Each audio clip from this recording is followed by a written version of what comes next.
The cemetery was quieter than Lily expected for Manhattan. She stood behind an oak tree 50 feet from the graves, close enough to see but far enough to stay invisible. 5 days in New York, and this was the first time she had worked up the courage to come here. Her hands shook inside the pockets of her jacket. November wind cut through the thin fabric, but she barely felt it. All her attention focused on the man in the black suit, kneeling in front of 2 headstones. Anthony Ricchetti, her father. He looked older than the photo she had found online. Gray streaked through his dark hair at the temples, silver against black. His shoulders curved forward as he placed white flowers on each grave. Margaritas. Lily recognized them from blurry memories that felt more like dreams than reality. He was crying, not hiding it, not trying to stop.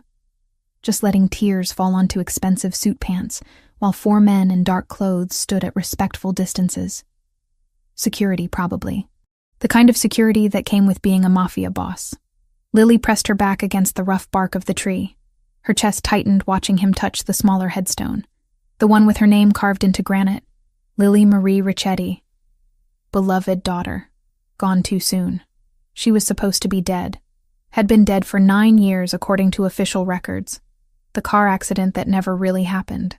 The bodies they never found, because those bodies were living in Tijuana, while everyone searched the Hudson River for corpses that did not exist.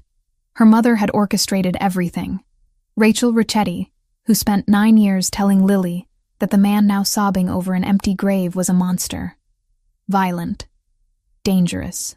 Someone they had to escape from or die trying. But monsters did not cry like that. Monsters did not visit graves every single day for 9 years. Lily had been watching for 3 days now, and Anthony came every morning at exactly 7:30, regardless of weather. He spoke to the graves. Lily could not hear the words from this distance, but she saw his lips moving, saw him trace fingers over the engraved names, saw him stay long past when most people would have left. The memory hit her without warning. Being 6 years old, her mother picking her up from school with wild eyes and frantic energy. "We are going on an adventure," Rachel had said. "Do not tell anyone. It is a surprise for your father." Lily had believed her, had climbed into the car excited for whatever surprise awaited, had not understood when they drove straight out of the city without stopping, had not known that she would not see her father again for nearly a decade. The staged accident came 3 days later. Rachel had help, someone Lily never saw clearly. They abandoned the car near the river with enough evidence to suggest it had gone in. Rachel cut and dyed Lily's hair in a gas station bathroom. They crossed into Mexico using fake documents that Rachel had somehow obtained. Tijuana became home. A small apartment with peeling paint and a bathroom that never got hot water. Rachel worked cash jobs, cleaning houses and waiting tables. Lily went to public school and learned Spanish faster than English. They moved every year, sometimes more often. Rachel never explained why they ran, just said over and over that Anthony was dangerous, that he would hurt them if they went back, that this life was better than the alternative. Lily had believed her. What else could a child do? Then came the cancer. Aggressive, spreading fast. Rachel refused real treatment. Too expensive and too likely to put them in the system where Anthony might find them. She tried natural remedies and prayer, neither of which stopped the disease from eating her alive. In the final weeks, drugged on pain medication and facing the reality of death, Rachel confessed everything. "I lied about him," she whispered from the hospital bed in the charity ward. Her voice barely carried over the beeping machines. "Your father never hit me, never threatened us. I left because I was angry, because the divorce was not enough. I wanted him to suffer the way I was suffering." Lily had sat frozen in the plastic chair, not believing what she heard. "I wanted custody. He was going to get it because of his lawyers, his money, his connections. So I took you instead. Made him think you were dead so he would never look." Rachel coughed, blood speckling her lips. "I thought it would make me feel better. It did not. It just made everything worse." "Why are you telling me this now?" Lily asked, numb. "Because you should know the truth. Because you deserve to know your father was not the monster I said he was." Rachel reached for Lily's hand with fingers like bird bones. "He is dangerous. That part is true. He runs the organization his father built. But he loved you. Loved you more than anything. Rachel died 2 days later. Lily was 15, alone in a foreign country with barely enough money for a bus ticket north. She cremated her mother using the last of their savings and sat with the ashes in the apartment for a week, trying to decide what to do. The truth had shattered everything she thought she knew. Her entire childhood built on a lie. 9 years stolen because one person could not handle anger and rejection like an adult. Lily made the decision alone. She would go back. She would find her father. She would see if the man Rachel described in those final confessions was real or just another version of the lies. She used the emergency money Rachel had hidden in a coffee can. Money Lily had not known existed until she found the note after the funeral. She forged documents claiming she was 18, hitchhiked to the border, and crossed using a fake name. Lily Mitchell. Common, forgettable. New York felt like another planet. Too big, too fast, too loud. Everything cost money she did not have. She slept in a youth shelter the first 2 nights, terrified someone would ask too many questions. Then she found the program, Youth Restoration, an organization that placed at-risk teenagers in supervised work programs with partner companies. One of those partners was Richetti Enterprises. Lily had stared at the name on the website for 20 minutes. It felt like fate, or maybe just Manhattan being a smaller world than it seemed. She applied using her fake identity, said she was an orphan, had run from an abusive foster situation in Boston, needed a fresh start. The lies came easier than they should have, but 9 years with Rachel had taught Lily how to survive by hiding truth. The interview was with a woman named Samantha Wells. Red hair, kind eyes, questions that probed without feeling invasive. "Why New York?" Samantha asked, pen poised over application paperwork. "Because no one knows me here," Lily answered. It was the most honest thing she said during the entire conversation. Samantha studied her for a long moment. Then she signed the approval form. "You start Monday. Do not make me regret giving you this chance." Lily nodded, throat tight. "I will not." That had been 5 days ago. Since then, Lily had been gathering courage to do what she came here for. To see Anthony Richetti. To understand who he really was before revealing herself, because the fear lingered. What if Rachel was right about some of it? What if he was dangerous? What if returning from the dead after 9 years made him angry instead of happy? So Lily watched, and what she saw broke something inside her chest that had already been fractured by too many revelations. Anthony stood now, brushing dirt from his knees. He said something to the graves that Lily still could not hear. Then he turned and walked toward the black SUV waiting by the cemetery entrance. He moved like someone carrying immense weight, shoulders tight, head slightly bowed. The security detail fell into formation around him, professional and alert. Lily waited until the SUV pulled away before stepping out from behind the tree. Her legs felt unsteady as she approached the graves. She stood where her father had been kneeling moments before. The flowers he left were fresh, white petals perfect against gray stone. Her own headstone stared back at her. The dates wrong, the death a fiction, but the grief etched into every letter completely real. "I am sorry," Lily whispered to the name carved in granite. Sorry for being alive when he thought she was dead. Sorry for the 9 years of pain. Sorry for everything Rachel had done using Lily as a weapon. She touched the cold stone, fingers tracing her own name. Tomorrow she would start work at Richetti Enterprises. Tomorrow she would be in the same building as Anthony, breathing the same air, existing in the same space for the first time in 9 years that he would remember. And she still had no idea what she would say when the moment came to stop being invisible. The wind picked up, scattering dead leaves across the perfectly maintained cemetery lawn. Lily pulled her jacket tighter and forced herself to walk away from the grave. She had a shelter curfew to make, and missing it would raise questions she could not afford to answer. On the subway back to the shelter, crushed between commuters, Lily pulled out the photo she kept folded in her pocket, the only one she had managed to save from childhood. Her 4th birthday, Anthony holding her on his shoulders while she laughed at something off camera. He looked happy, young, unburdened.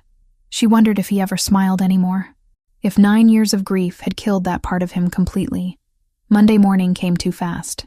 Lily stood outside the Richetti Enterprises building at 6:45, staring up at 18 floors of glass and steel.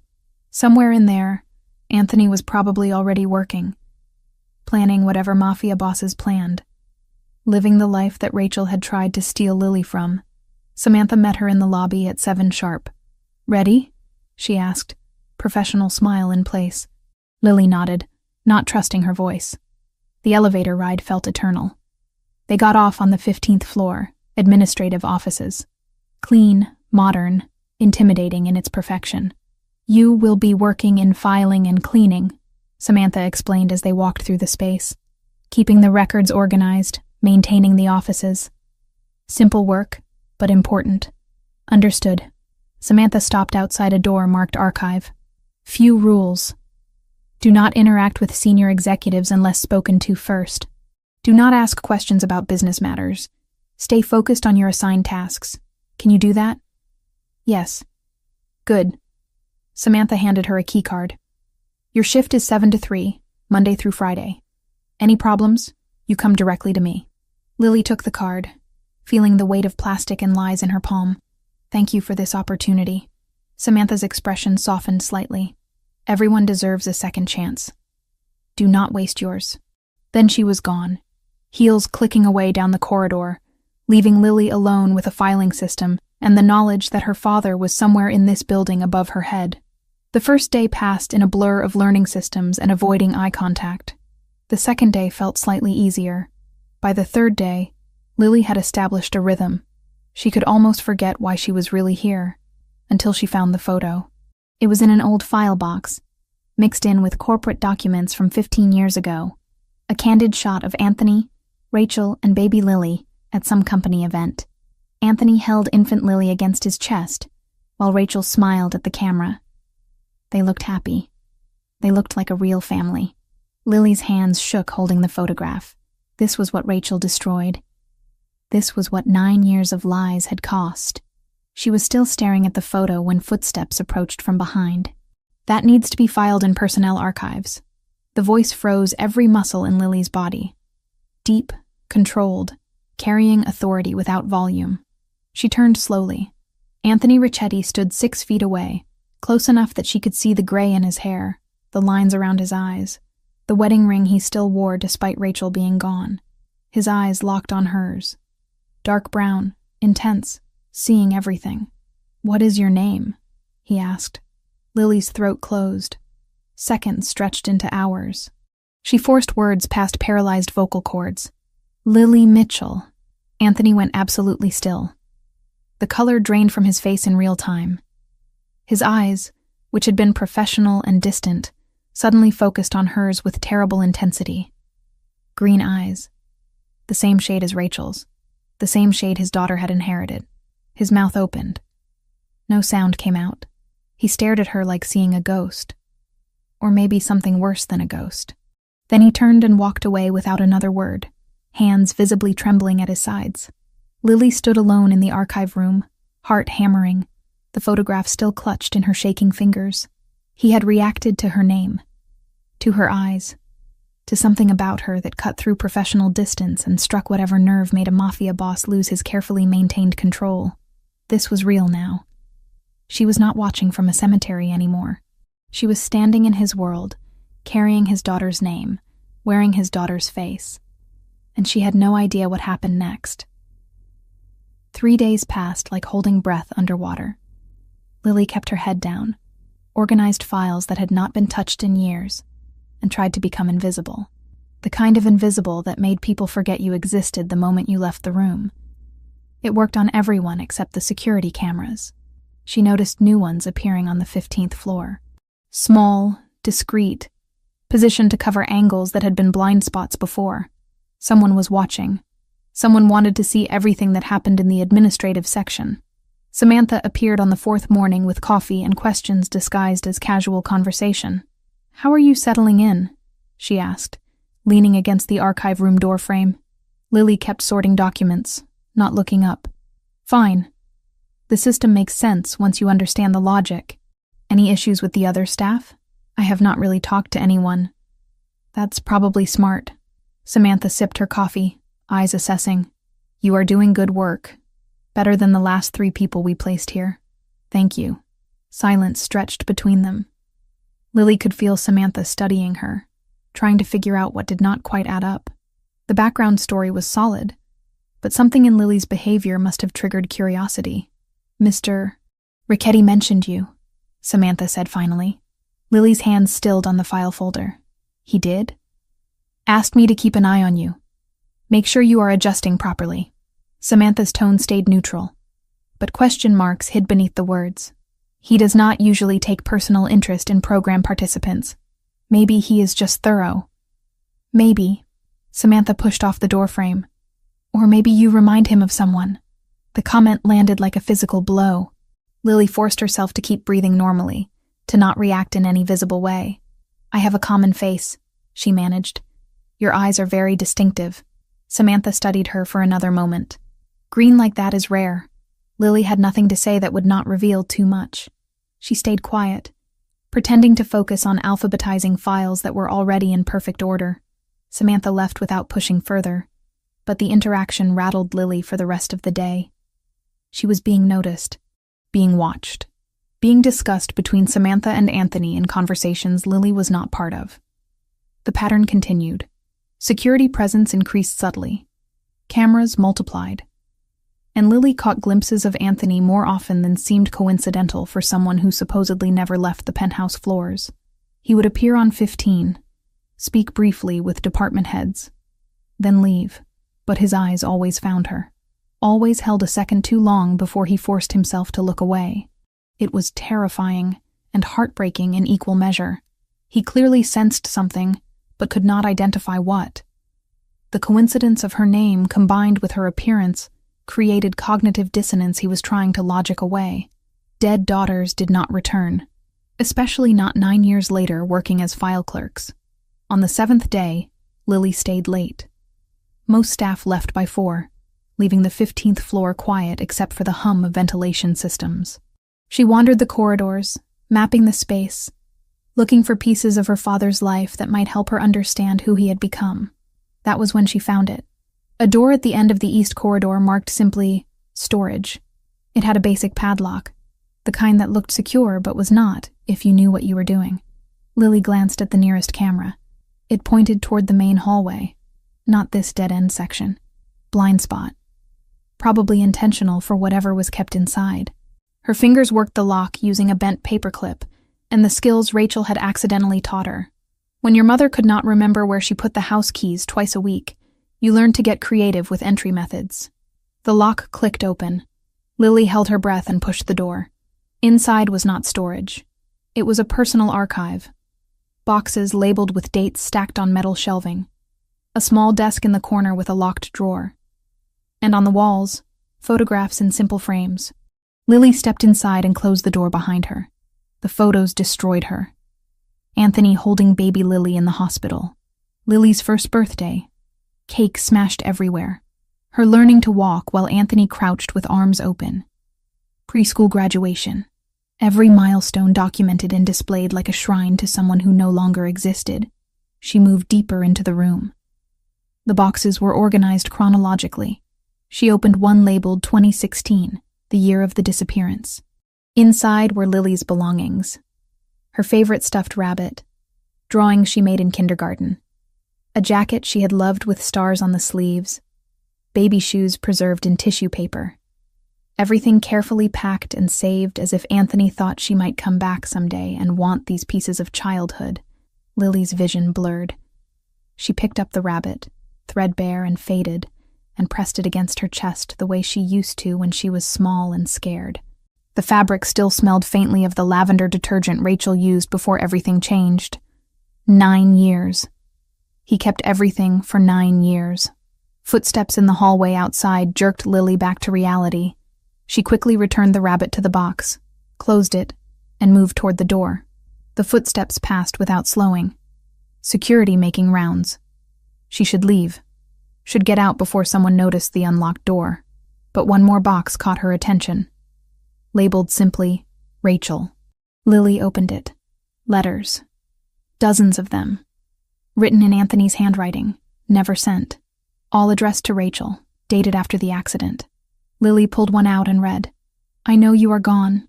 I know you are not reading this. But I need to tell you that I am sorry. Sorry for working too much. Sorry for not fighting harder to fix us. Sorry that our daughter will never know how much I loved her. I failed you both. I will carry that until the day I die." Lily read another, and another, each one a confession of grief, regret, love that had nowhere to go. Anthony had written to his dead wife for years, processing pain the only way he knew how. The last letter was dated 3 months ago. "I met someone today, just in passing. She coordinates a youth program we partner with. Red hair, kind eyes. I felt something when she smiled. Guilt, mostly. Guilt that I could feel anything at all when you and Lily are gone. I do not know if I am allowed to be human again. I do not know if I want to be. Samantha." He was talking about Samantha. Lily carefully returned the letters to the box and closed the lid. Her hands shook. Her father was beginning to heal, to feel again, and she was about to explode back into his life and shatter whatever fragile piece he had built. She left the room, locked it behind her, and walked quickly toward the elevators. The building felt too small suddenly, walls pressing in. Outside, cold air hit her face. Lily walked without destination, letting her feet carry her through Manhattan streets while her mind spun. What was she doing?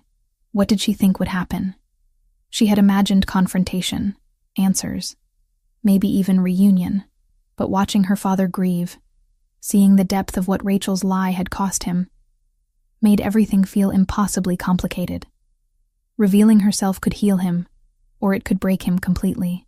Lily was so lost in thought she almost missed the black SUV pulling up beside her. The window rolled down smoothly. "Miss Mitchell." She stopped, heart jumping. A man in a dark suit sat in the back seat. Not Anthony. Someone else, older, with sharp eyes and a face that suggested violence lived close beneath the surface. "Mr. Ricchetti would like to speak with you." "Now?" Lily's voice came out smaller than she intended. Now. It was not a request. Lily understood enough about this world to know that refusing would create problems she could not handle. She got into the SUV. The drive took 15 minutes. They went to a building in a different part of the city, upscale but not corporate. Residential maybe, or something pretending to be. The man, who was not Anthony, led her to a penthouse on the top floor. The door opened into a space that screamed wealth without trying. Floor-to-ceiling windows showing the city skyline. Furniture that looked expensive because it was. Art on the walls that might have been originals. Anthony stood near the windows, back to the door. He did not turn when Lily entered. "Leave us," he said to the man who brought her. The door closed. Lily and Anthony were alone. Silence stretched. Lily's pulse hammered in her ears. "Do you know who I am?" Anthony asked, still not turning. "Yes. Do you know what I do?" "I have an idea." "Then you understand that I could make you disappear, that no one would ask questions, that there would be no consequences." Terror spiked through Lily's nervous system, but underneath it, something else. Curiosity about whether he actually would. "I understand," she managed. Anthony finally turned. His face was unreadable, controlled in a way that felt dangerous. "Why did Samantha Wells place you in my building?" "It was random assignment. Part of the program." "I do not believe in random." He moved closer, each step measured. "You show up out of nowhere with a name that makes me feel like I am losing my mind, and I am supposed to think it is coincidence?" Lily held his gaze even though every instinct screamed to look away. "My name is common. I did not choose it to hurt you." That was true. She had chosen it because it was her name, the one thing she refused to change even when everything else was a lie. "Your eyes," Anthony said quietly, stopping a few feet away. "They are the exact shade of green my daughter had. I am sorry. I cannot change my eyes." "No." His jaw tightened. "You cannot." Another silence. Anthony studied her face like a puzzle he could not solve. "How old are you?" 18. The lie felt heavy. "You look younger." "I have always looked young for my age." Anthony's eyes narrowed. He did not believe her. Did not believe anything she was saying, but he also had no evidence to contradict her beyond instinct and coincidence. Samantha says you are doing good work, he said finally. I try to be useful. Why? The question caught her off guard. Why what? Why do you try? Most kids in your situation do the minimum. You go beyond. You stay late. You fix problems no one asked you to fix. Why? Because I need to understand you. Because I need to know if coming back was the right choice. Because I am terrified, and this is the only control I have. I do not have anywhere else to be, Lily said instead. Something flickered across Anthony's face. Understanding, maybe. Pity. The shelter system is brutal, he said. I manage. You should not have to just manage. He pulled out his phone, typed something quickly. I am having an apartment prepared. Secure building, good neighborhood. You will move in tomorrow. I cannot accept that. You can, and you will. His tone left no room for argument.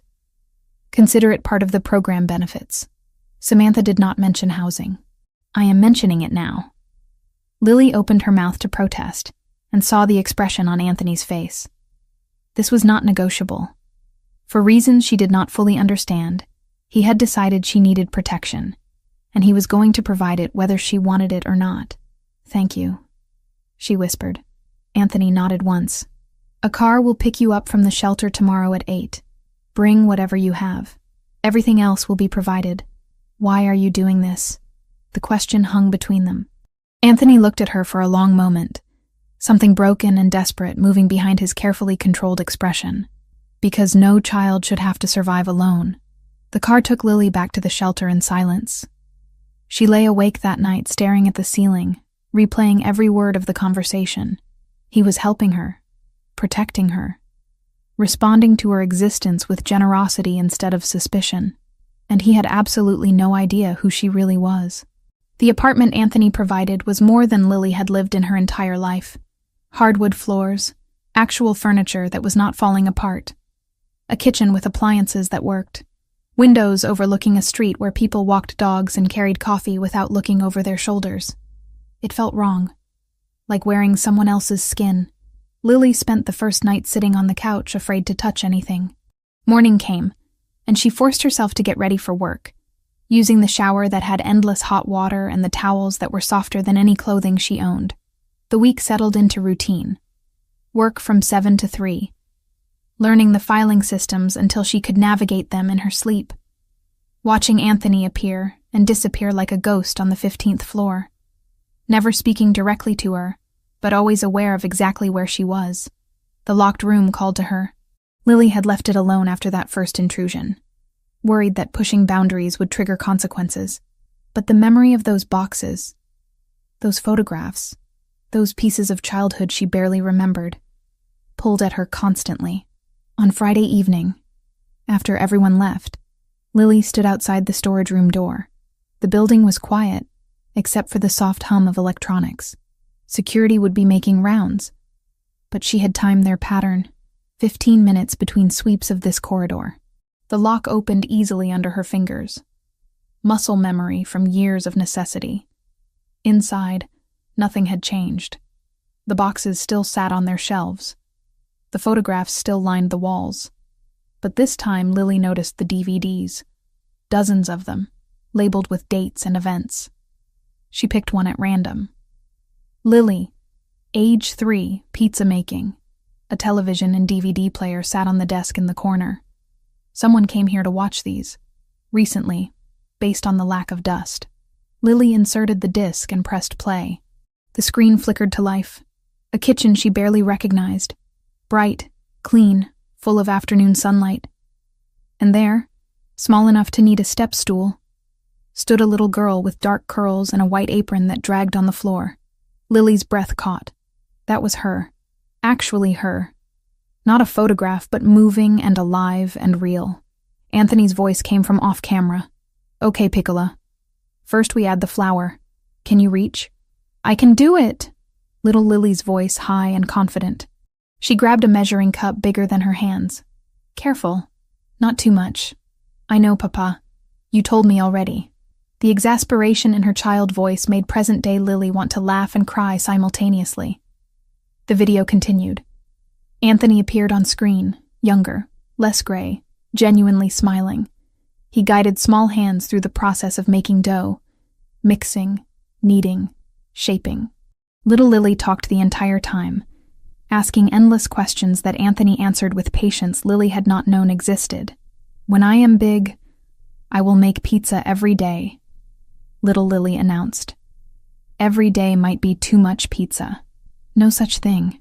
She smacked dough with both hands, giggling when flour puffed into the air. Anthony laughed. Actually laughed. The sound filling the kitchen and the recording in the empty room where Lily stood 9 years later watching her own ghost. The video ended. Lily sat frozen, face wet with tears she had not felt starting. That man, that father, was who Rachel had stolen her from. Not a monster. Not someone dangerous to his own child. Just a dad teaching his daughter to make pizza on a Saturday afternoon. Lily loaded another disc.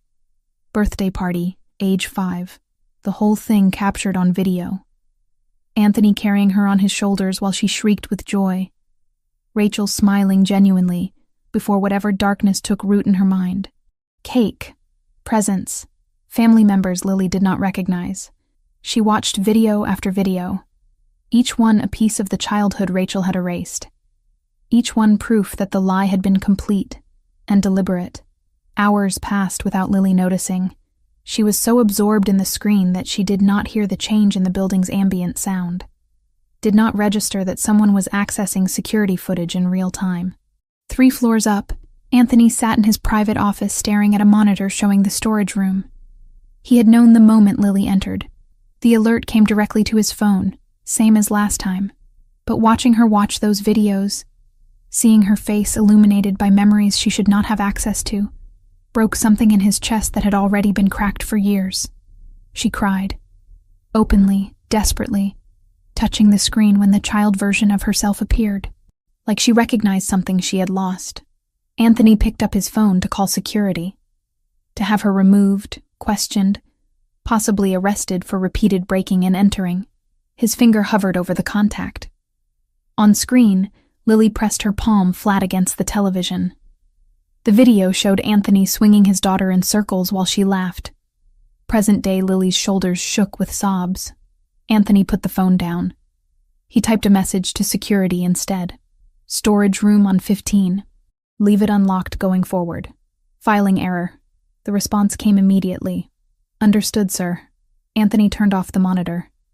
He did not want to watch anymore. Did not want to see this girl who was not his daughter grieving for a childhood that was not hers to mourn. Except something about the way she touched that screen, the way she whispered words he could not hear, made his certainty waver. He pushed the thought away violently. His daughter was dead. 9 years dead. Grief did not get to create false hope from coincidence, and a stranger with the right name. Lily finally left the storage room near midnight. She returned to the apartment Anthony provided and lay awake until dawn, processing everything she had seen. Her father loved her. Past tense, present tense, probably future tense. That love saturated every frame of video, every carefully preserved toy, every photograph hung with precision. Rachel had destroyed that, deliberately, cruelly. Lily was angry at her dead mother in a way that felt dangerous. Anger that had nowhere to go, no target to confront, no way to be resolved. Saturday morning, Samantha called. "Are you busy? I thought we could grab coffee." Lily almost said no, almost claimed exhaustion or errands. But Samantha's voice carried concern that felt genuine, and Lily was tired of being alone with thoughts that spiraled darker by the hour. Sure. Where? They met at a cafe in Midtown. Samantha arrived with careful energy, like someone approaching a wounded animal. "How is the apartment?" she asked after they ordered. "Better than anything I have had before." Lily wrapped her hands around the coffee cup, absorbing warmth. Mr. Ricchetti surprised me when he arranged that.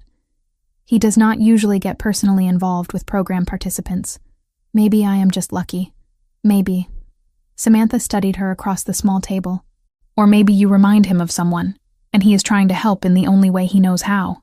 Lily said nothing. Safer to stay quiet than risk revealing too much. "I ran your background," Samantha said bluntly. "The official one from your application. Ice water filled Lily's veins. And there are inconsistencies. The school you claim to attend has no record of a Lily Mitchell. The foster home does not exist at that address. Your story has holes. Lily's mind raced through options. Deny? Deflect. Run. I am not going to report you, Samantha continued. But I need to understand who you really are. Because if you are running from something dangerous, I need to know. And if you are lying to get close to Mr. Ricchetti for some other reason, I need to know that too. I am not trying to hurt anyone. Lily's voice came out smaller than intended. Then what are you trying to do? The truth sat on Lily's tongue, heavy, desperate to be spoken, but fear held it back. Fear that saying it out loud would make everything irreversible. My mother died 2 months ago, Lily said instead. Partial truth, easier to manage. Cancer. We were living in Mexico. She did not have papers. I did not have papers. When she died, I had nothing. No family, no money, nowhere to go. So, you came to New York. I came home. The words slipped out before Lily could stop them. Samantha's expression sharpened. Home? I was born here. Before we left. Before everything. Lily met Samantha's eyes, willing her to understand without explanation. My mother had reasons for leaving. I am not sure they were good reasons anymore. What was your real name? Before Lily Mitchell? I cannot tell you that. Cannot or will not? Both. Samantha leaned back, processing. You are not 18. No. How old? 15. Samantha closed her eyes briefly. Christ. 15 and alone in New York with forged documents. Do you understand how dangerous that is? I survived worse in Tijuana. That does not make this safe. Nothing about my life is safe. At least here I have a chance at understanding where I came from. Lily's voice broke slightly. At understanding who I was supposed to be, before my mother took that away. Silence settled between them. Other cafe patrons talked and laughed, oblivious to the confession happening at the corner table. I am not going to turn you in, Samantha said finally. But you need to be careful. If Anthony finds out you have been lying, that you broke into his personal storage, that you are not who you claim to be, he will make me disappear. Lily finished the sentence calmly. He will consider it. That man protects what is his with terrifying efficiency. And right now, for reasons I do not fully understand, he considers you under his protection. If he thinks you betrayed that, the response will not be gentle. I am not betraying anything. I am just trying to survive. By lying to a mafia boss. Samantha's tone carried no judgment, just statement of fact. By trying to find home in the only place that ever felt like one. Even if I barely remember it. Samantha paid for the coffee and stood. Be careful, Lily. Whatever your real name is, whatever you are really doing here, be extremely careful. Some truths are more dangerous than lies. They parted on the street. Lily walked back to the apartment feeling more exposed than before, but also strangely lighter.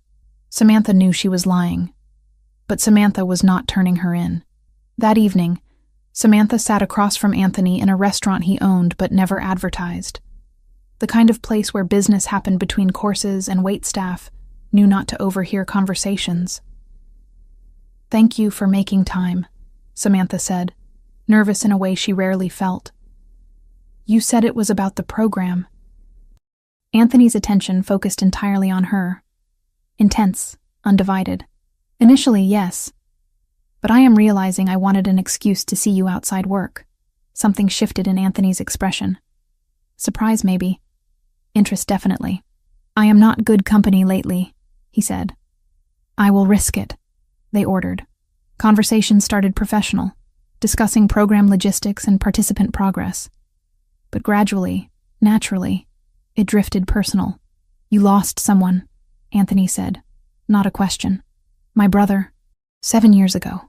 Gang shooting. Wrong place at the worst time. Samantha's fingers traced the rim of her wine glass. He was 19. Had just started college. Wanted to be a teacher. I am sorry. I spent years angry. At the gangs, at the system, at him for being there. Eventually, I realized the anger was not helping anyone. So I started the program, trying to pull kids out before they ended up like my brother. Anthony nodded slowly. Grief makes us do strange things. You understand that. Better than I wish I did. He stared at his untouched drink. My wife and daughter died 9 years ago. Car accident. Bodies never recovered, but they are gone. Have been gone. I visit their graves every morning. Have for 9 years straight. People think that is strange. People do not understand loss until it happens to them. No, they do not. Anthony looked up, meeting her eyes. You are the first person in years who has not treated me like I am broken because I still mourn. You are not broken. You are grieving. Those are different things. Are they? Yes. Samantha reached across the table, touched his hand briefly.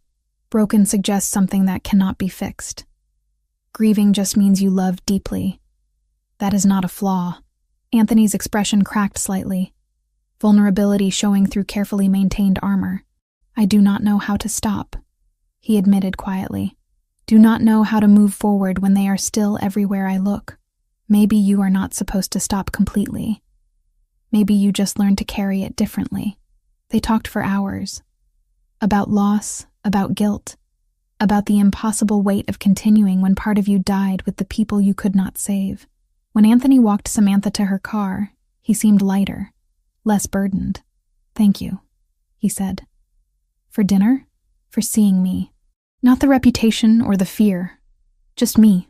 Samantha smiled. Same to you. She drove away feeling the beginning of something she had not expected. Connection with someone who understood darkness without being consumed by it. Anthony returned to his penthouse and stood at the windows overlooking the city.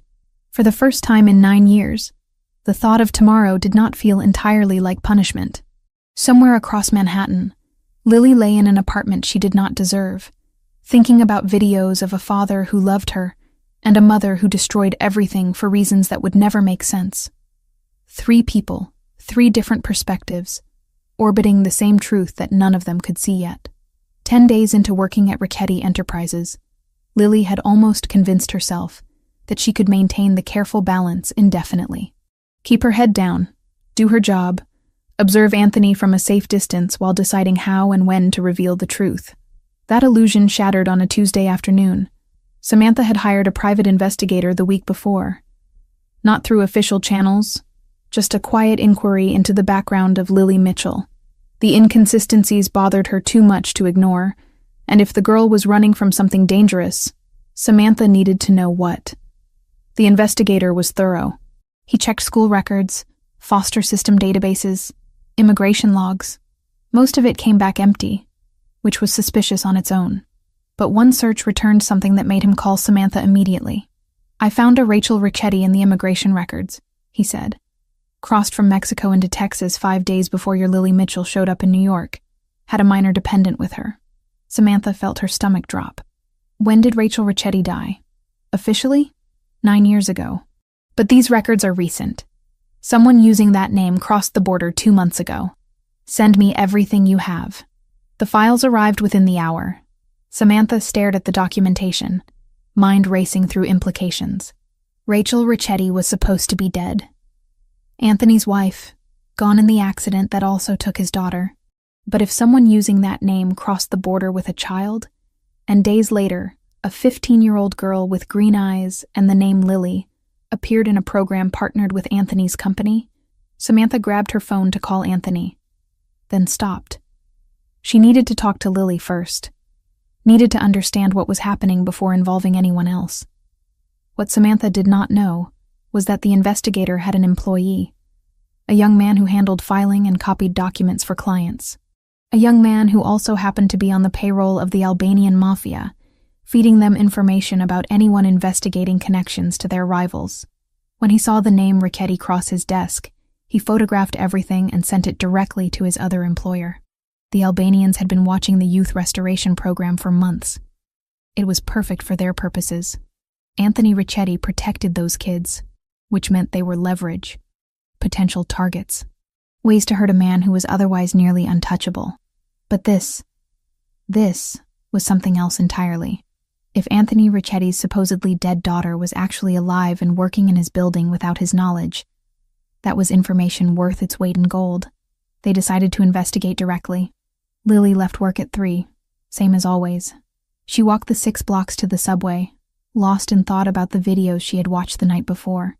Another hour spent in that storage room. Another hour of seeing the father Rachel had stolen from her. She did not notice the man following her.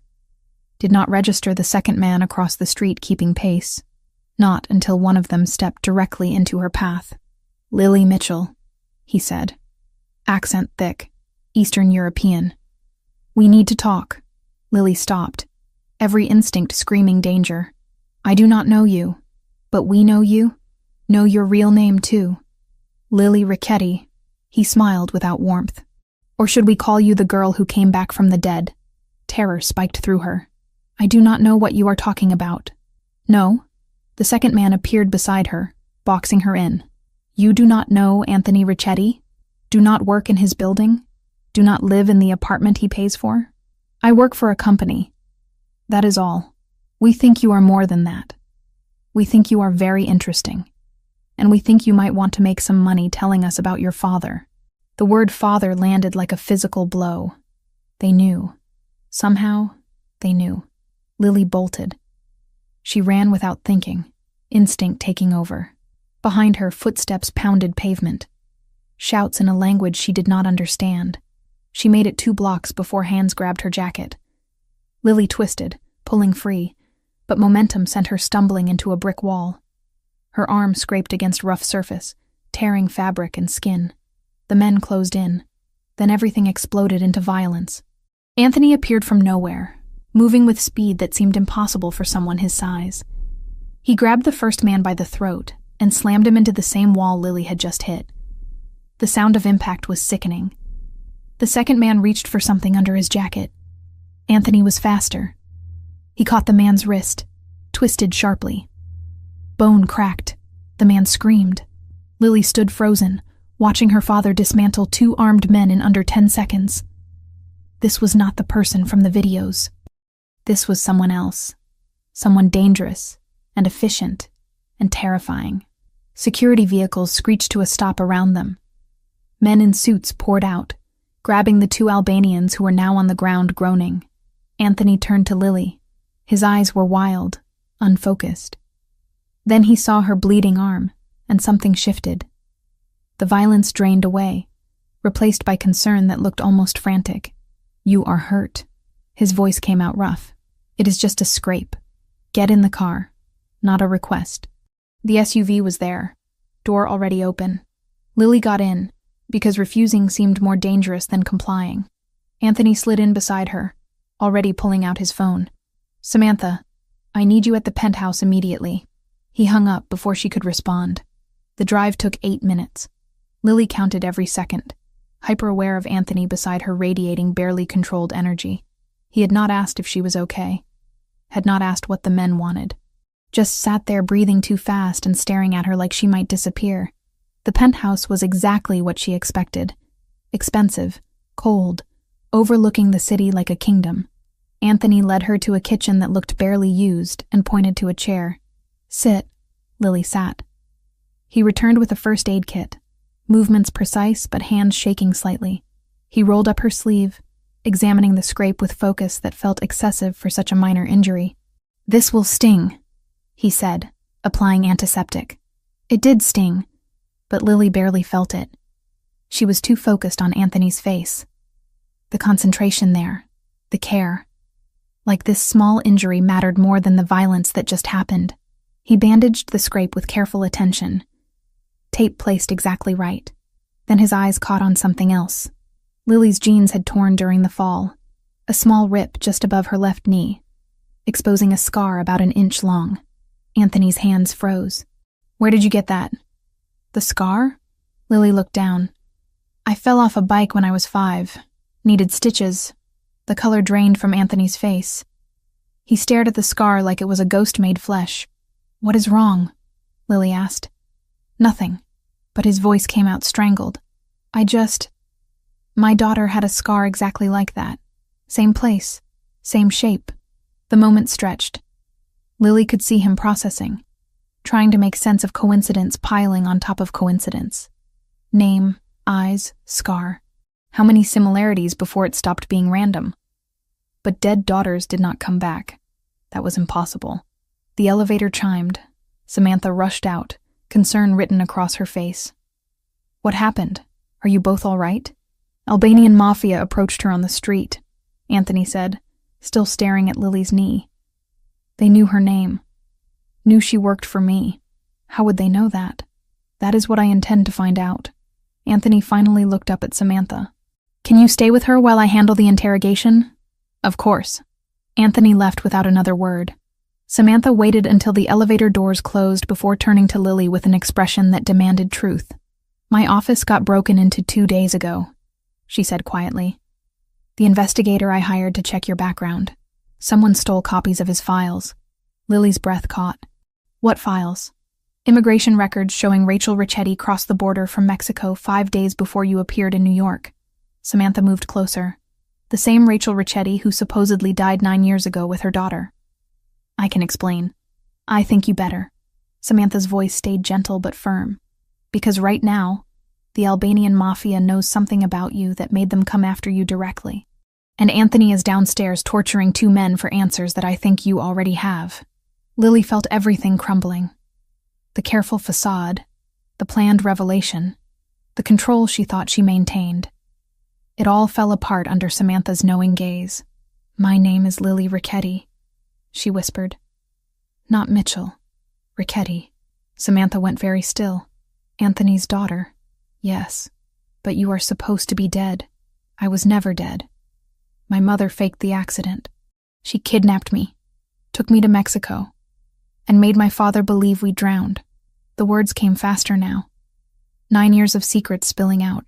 I lived in Tijuana. My mother died of cancer 2 months ago. Before she died, she told me the truth, that she lied about everything, that my father was not the monster she claimed. So I came back to see for myself. Samantha sank into a chair, processing. You have been watching him. Yes, and he has no idea who you are. No, Lily's voice broke. I wanted to be sure first. Wanted to know if my mother was right about him being dangerous. But she was not. He is not. He is just broken because of what she did to him. Lily. Samantha said her real name carefully. Do you understand what this means?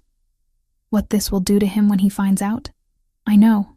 That is why I have not told him yet. I do not know how to tell him without destroying him. And in the meantime, the Albanian Mafia found out somehow. They are going to use this against him. Samantha stood, pacing. We need to tell Anthony before they do. I cannot. Not yet. Please. You do not get a choice anymore. Those men downstairs are going to talk. They are going to tell Anthony they were sent to investigate his supposedly dead daughter. When that happens, he is going to come up here demanding answers. And I am not going to lie to him. Lily felt tears burning. Give me 2 weeks. 2 weeks to figure out how to tell him myself. Please. Samantha looked at her for a long moment. Then something in her expression softened. 2 weeks, she agreed. But if the Albanians talk first, or if anything happens that puts you or Anthony in more danger, I am telling him everything immediately. Understood? Understood. They heard the elevator. Anthony returned, blood on his knuckles, face grim. They were sent to investigate rumors, he said. Someone told them Anthony Ricchetti's daughter might be alive and working in my building. They wanted to confirm before approaching me with the information. Who told them? Samantha asked. They do not know. The tip came through anonymous channels. But someone knows something, and they are using it to stir up trouble. He looked at Lily. I am increasing your security. Full detail, 24 hours. No arguments. That is not necessary. It absolutely is. Someone is targeting you because of your connection to me. That makes you my responsibility. Lily wanted to scream that she was more than a responsibility. She was his daughter, his supposedly dead daughter standing right in front of him bleeding from a scrape he had bandaged with shaking hands. But she stayed silent, because Samantha was right. The truth was coming whether she was ready or not, and when it did, nothing would ever be the same again. After the attack, after Anthony's hands stopped shaking from bandaging Lily's arm, after he left to interrogate the men who had grabbed her, Samantha stood alone with the girl in the penthouse and felt the weight of everything unsaid pressing down like physical force. "We need to talk," Samantha said quietly. "Now." Lily nodded, face pale. She looked younger than 15 in that moment. Looked like exactly what she was, a child playing a dangerous game with rules she did not fully understand. "I have evidence," Samantha continued, voice measured but firm. "Immigration records showing Rachel Ricchetti crossed from Mexico 5 days before you appeared. The investigator I hired found them before someone broke into his office and stole copies." Lily's breath hitched. "The Albanians. Probably. Which means they know something or suspect something, and that makes you a liability Anthony cannot afford." Samantha moved closer. "So I'm going to ask you one time, and you are going to tell me the truth. Who are you really?" The question hung between them. Lily's eyes filled with tears she had been holding back for weeks. "My name is Lily Ricchetti," she whispered. "Not Mitchell. Ricchetti." Samantha had suspected, had pieced it together from fragments.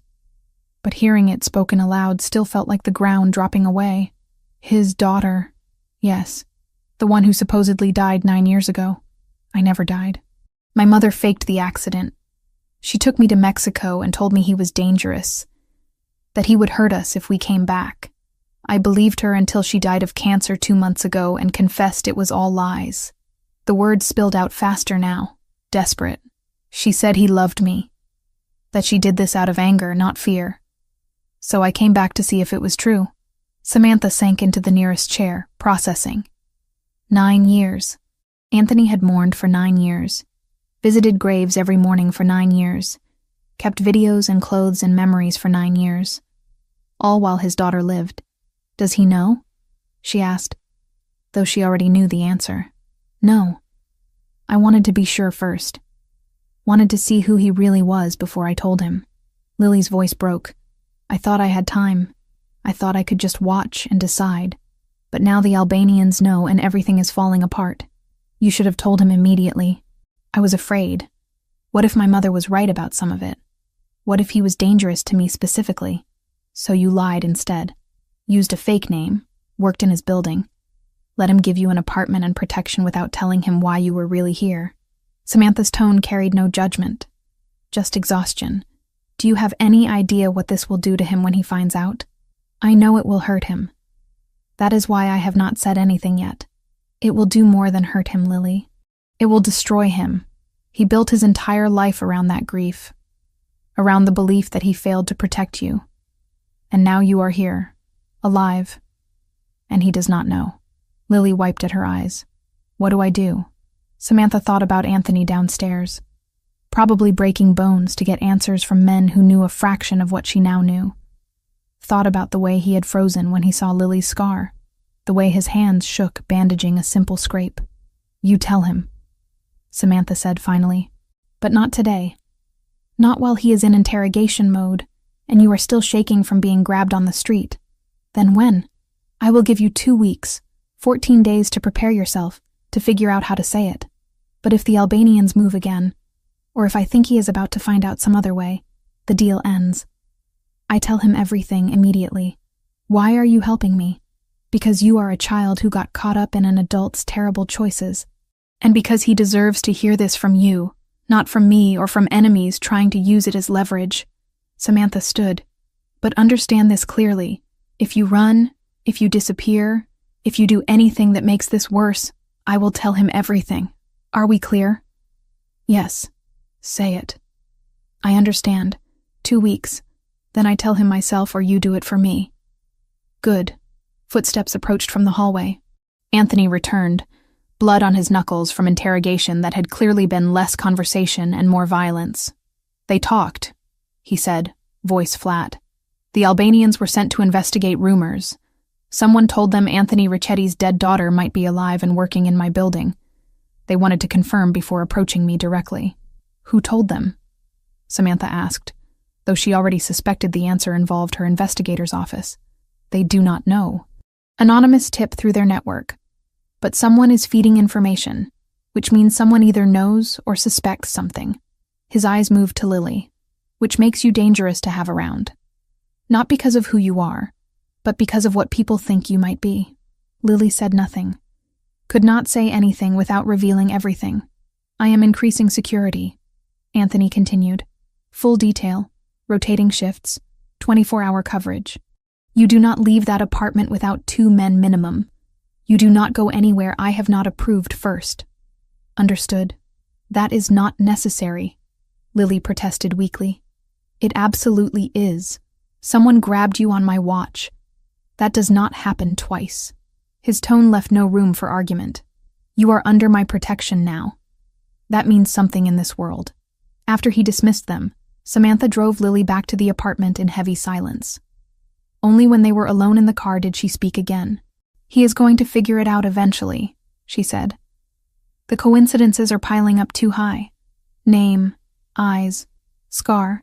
How long before he stops explaining it away as grief playing tricks? I know. Lily stared out the window at the city passing by. I will tell him. I just need time to find the right words. There are no right words for this. But you better find something close. The next days rearranged themselves around that promise. Anthony moved fast. Within 24 hours, he had neutralized the immediate Albanian threat through methods Samantha chose not to ask about. The 2 men who grabbed Lily disappeared into the system. Word went out through channels that touching anyone connected to the youth restoration program meant war. The Albanians backed off. Not permanently, but enough to create breathing room. Anthony made it clear he would trade territory, money, access, whatever it took to keep his protected people safe. It was more than most bosses would offer. It was also more than made logical sense for a girl he barely knew. But Anthony did not operate on logic where Lily was concerned. Something about her bypassed rational thought and went straight to instinct. Protect, guard, keep safe. He could not explain it. Did not try. Just accepted that this was how things were now. Security became Lily's constant shadow. 2 men, always. They did not speak unless necessary. Did not ask questions. Just existed as silent barriers between her and the world. At work, they stood outside the archive room. On the subway, they sat 2 seats away. Outside her apartment at night, they took shifts in the hallway. Lily hated it and needed it at the same time. In between the security and the fear, something else happened. Anthony started pulling her into his orbit more deliberately. It started small. Checking in during lunch to make sure she had eaten. Asking about her day when their paths crossed in the building. Small gestures that felt oversized coming from someone like him. Then it escalated. I am having dinner with Samantha tonight, he told Lily one afternoon. You should join us. That is not necessary, she said automatically. I am not asking if it is necessary. I am telling you that I want you there. She went because refusing felt impossible. The restaurant was quieter than she expected. Private room, single table, candles that made everything feel intimate rather than formal. Anthony was already there when they arrived, reading something on his phone. He looked up as they entered. His expression softened in a way Lily had only seen in the videos. Sit, he said. Both of you. Dinner became a pattern over the following 2 weeks. Sometimes it was the 3 of them. Sometimes just Anthony and Samantha while Lily stayed behind.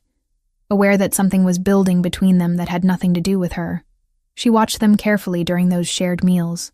Watched the way Anthony leaned toward Samantha when she spoke. The way his voice dropped into something gentler when he answered her questions. The way he smiled. Actually smiled. At things she said. You are different with her, Lily observed one night when Samantha had stepped away to take a call. Anthony did not deny it. She sees me. Not the reputation or the fear. Just the person underneath all of it. That matters to you. More than I thought it would. He studied Lily across the table. You understand loss. I can see it in you. The way you hold yourself. Like you are used to things disappearing. My mother died 2 months ago, Lily said. True enough. Even if incomplete. Then you know what it costs to keep breathing after. He paused. Samantha understands that too. Her brother died young. Gang violence. She spent years trying to save other kids from the same fate. Is that why you trust her? I trust her because she does not flinch from difficult truths. And because when I talk about my daughter, she does not look at me like I am broken. The mention of his daughter made Lily's chest tighten. You still think about her, she said carefully. Every day. Every hour. His voice carried weight that years could not erase. She would be your age now. 15. I wonder what she would be like. If she would still love making terrible jokes. If she would argue with me about everything the way she did when she was 6. What happened? Lily asked, even though she knew. Needed to hear him say it. Car accident. My wife was driving. They went into the Hudson River. We never found the bodies, but the blood evidence, the timeline. Everything pointed to them being gone. He exhaled slowly.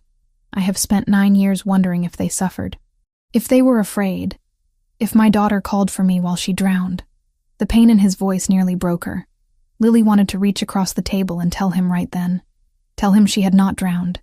Had not suffered in that way. Had been alive this entire time. But Samantha was returning, and the moment closed. Later that night, after Anthony had walked them both to their cars, Samantha pulled Lily aside. You are running out of time, she said quietly.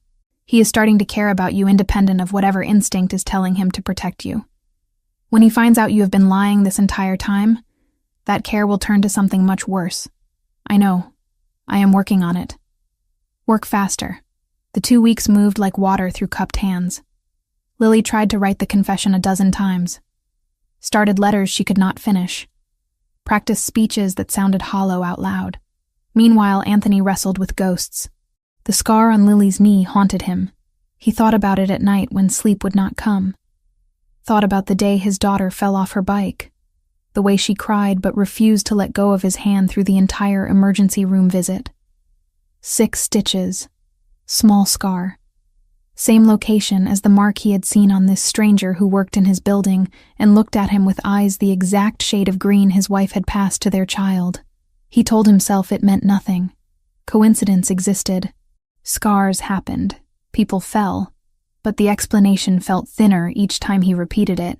One night he sat in the storage room on 15, watching videos of his daughter. Paused on a frame of her face at age 4. Then pulled up security footage of Lily from that morning. Side by side, they looked nothing alike. Different ages, different contexts, different lives.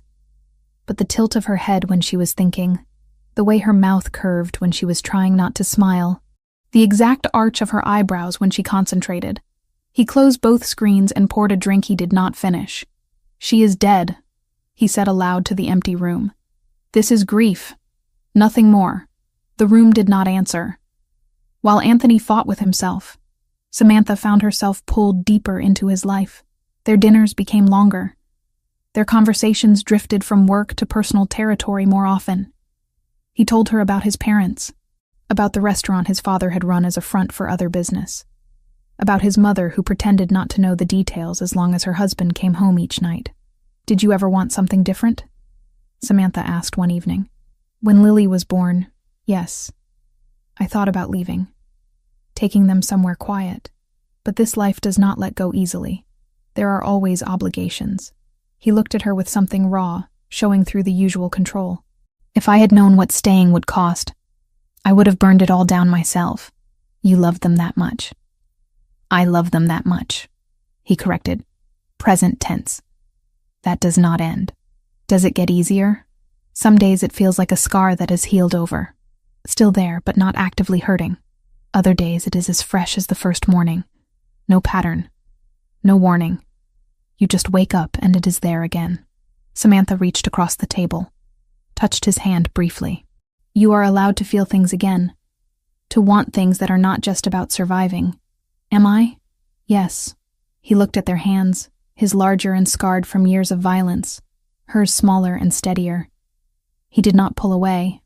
I am not good at this, he admitted quietly. At being anything other than what I am. I am not asking you to be different. I am asking you to let someone in. The last time I did that, I lost everything. And if you never do it again, you lose anyway. Just slower. The truth of it settled between them.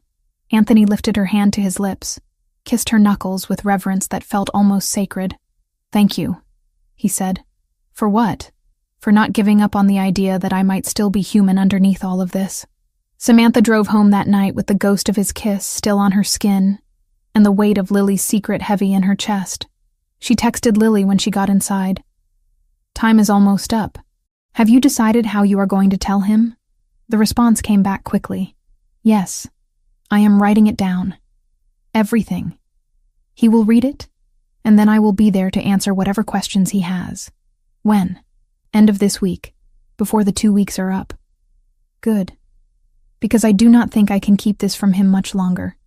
He is starting to ask questions I cannot answer without lying directly to his face. I know.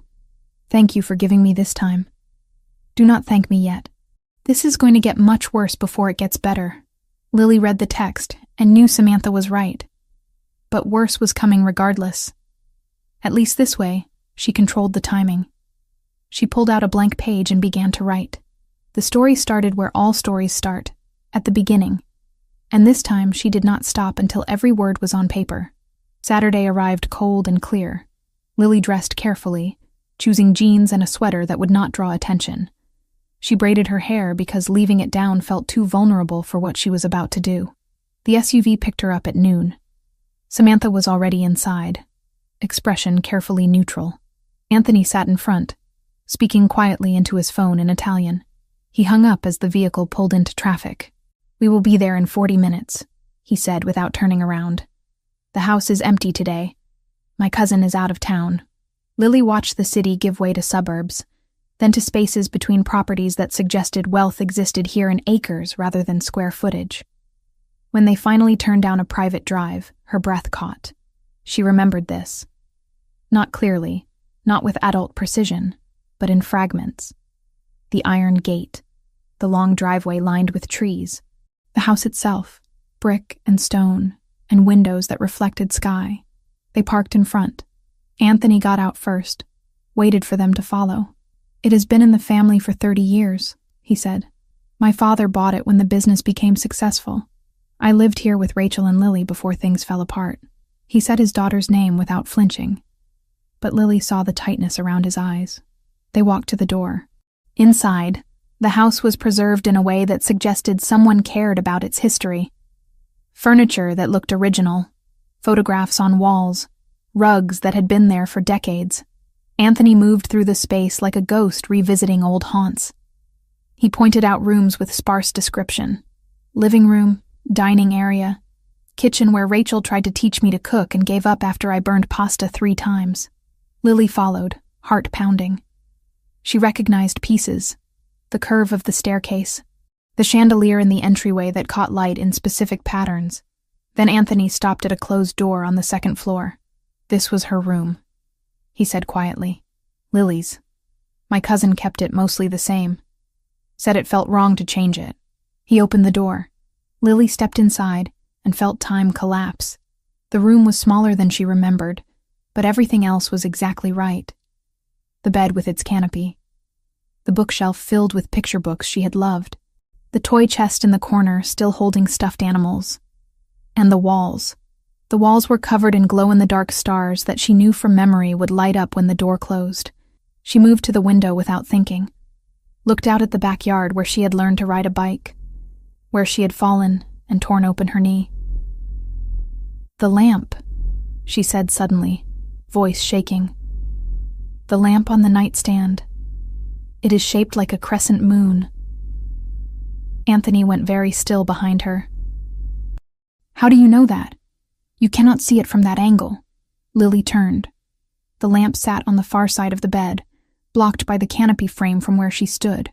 Her mind raced for explanation. "I saw a photo in the office when I was filing. There are no photos of this room in the office files." Silence crashed between them. Samantha stood in the doorway, face pale, knowing they had just crossed a line that could not be uncrossed. Anthony moved closer to Lily. "How do you know about the lamp?" "I guessed.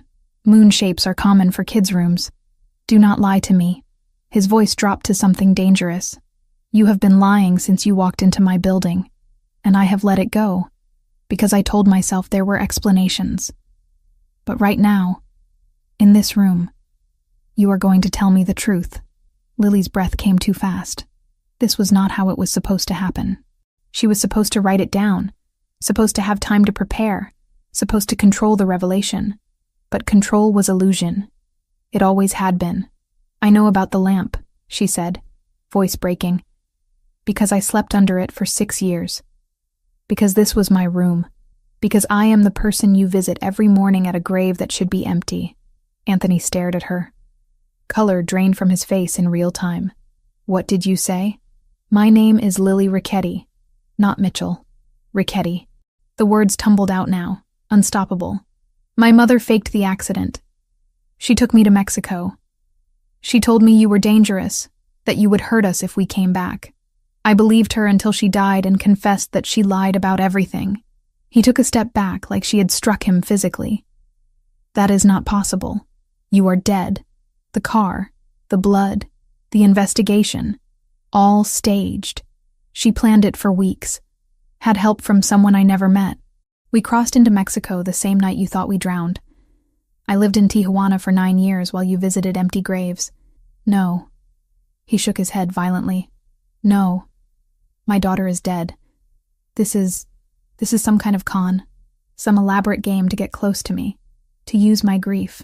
I have your daughter's scar. Lily pulled up her jeans, showed her knee. 6 stitches. Emergency room at Mount Sinai. You held my hand the entire time and told me I was the bravest person you knew. Anthony stared at the scar. His breathing had gone ragged. I have her eyes, Lily continued, desperation bleeding into her voice. Green like my mother's. I know that my favorite food was pizza with extra cheese. That I had a stuffed rabbit named Mr. Floppy. That you used to read me Greek mythology before bed, because I said the gods were cooler than princesses. Anyone could learn those things. Research them. Find them in records. The video, Lily said. The one where I am 3 years old and you are teaching me to make pizza dough. I tell you there is no such thing as too much pizza, and you laugh. Actually laugh. That video is in a storage room on 15, in a box you do not let anyone touch. How would I know that if I was not her? The last piece hit him like a bullet. He stumbled backward, caught himself on the doorframe. You went through my things. I needed to know if you were the man in those videos or the man my mother described. I needed to see if you had loved me or if that was a lie too. Get out! His voice came out strangled. Anthony? Samantha started. Both of you. Get out. Now. Please, Lily begged. Please let me explain. Let me tell you everything that happened. Why I came back. Why I did not tell you immediately. I said get out. The roar filled the entire house. Lily flinched. Samantha grabbed her arm, pulled her toward the stairs. We are leaving, Samantha said firmly. You call me when you are ready to hear the rest. They made it to the SUV. Security did not ask questions, just drove. Lily sat in the back seat, shaking. Samantha's arm around her shoulders. That was not how it was supposed to happen, Lily whispered. No, but maybe it was the only way it could happen. Behind them, in the house, Anthony Ricchetti stood in his dead daughter's bedroom and tried to remember how to breathe. His phone rang 6 times. He ignored it. Voices called from downstairs, security checking if he needed anything. He told them to leave. When the house was finally silent, he sank to the floor and pressed his hands against his face. 9 years of grief. 9 years of guilt. 9 years of visiting graves, of watching videos, of keeping clothes and toys and memories, because letting go meant accepting they were really gone. And she had been alive. The entire time. Rage hit first. Blinding, consuming rage at Rachel for doing this. At Lily for not telling him immediately. At himself for not somehow knowing, not sensing that his daughter was breathing the same air somewhere in the world. Then came something worse than rage. Hope. Fragile. Terrifying hope that maybe, impossibly, the girl downstairs was telling the truth, that his daughter was alive, that he could have her back. But if she was telling the truth, that meant 9 years of pain had been preventable, meant Rachel had weaponized their child, meant Lily had walked into his building, worked for him, let him protect her, and said nothing. He pulled out his phone, called the one person who might have answers. Samantha. Anthony. Her voice was careful. How long have you known? Silence on the other end. Then quietly, since the Albanian attack. She told me after you left to interrogate them, and you said nothing. I gave her 2 weeks to tell you herself. That was the deal.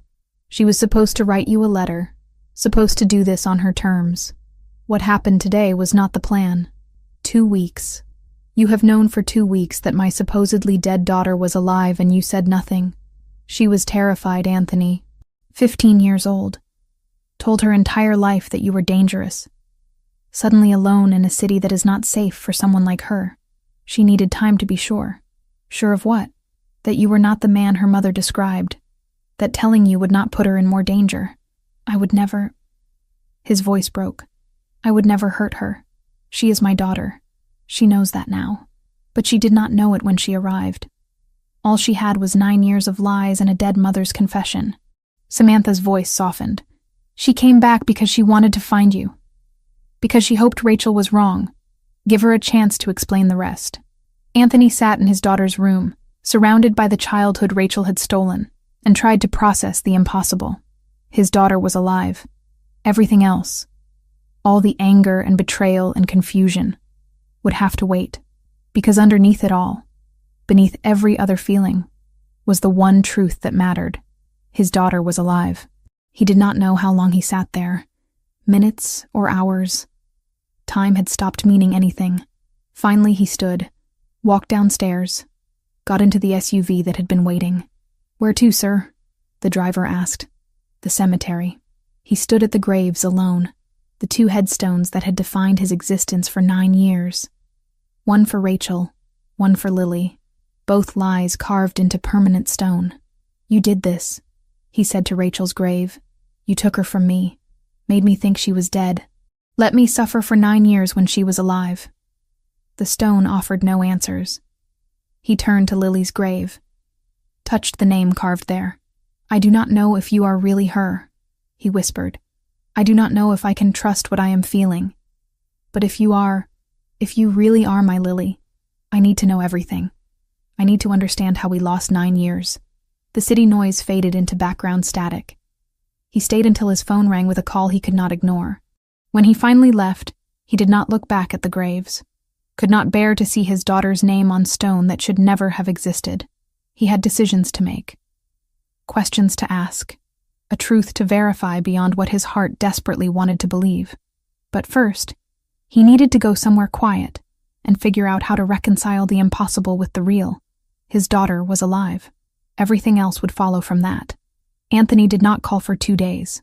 Lily went to work, filed documents she barely saw, ate food she did not taste.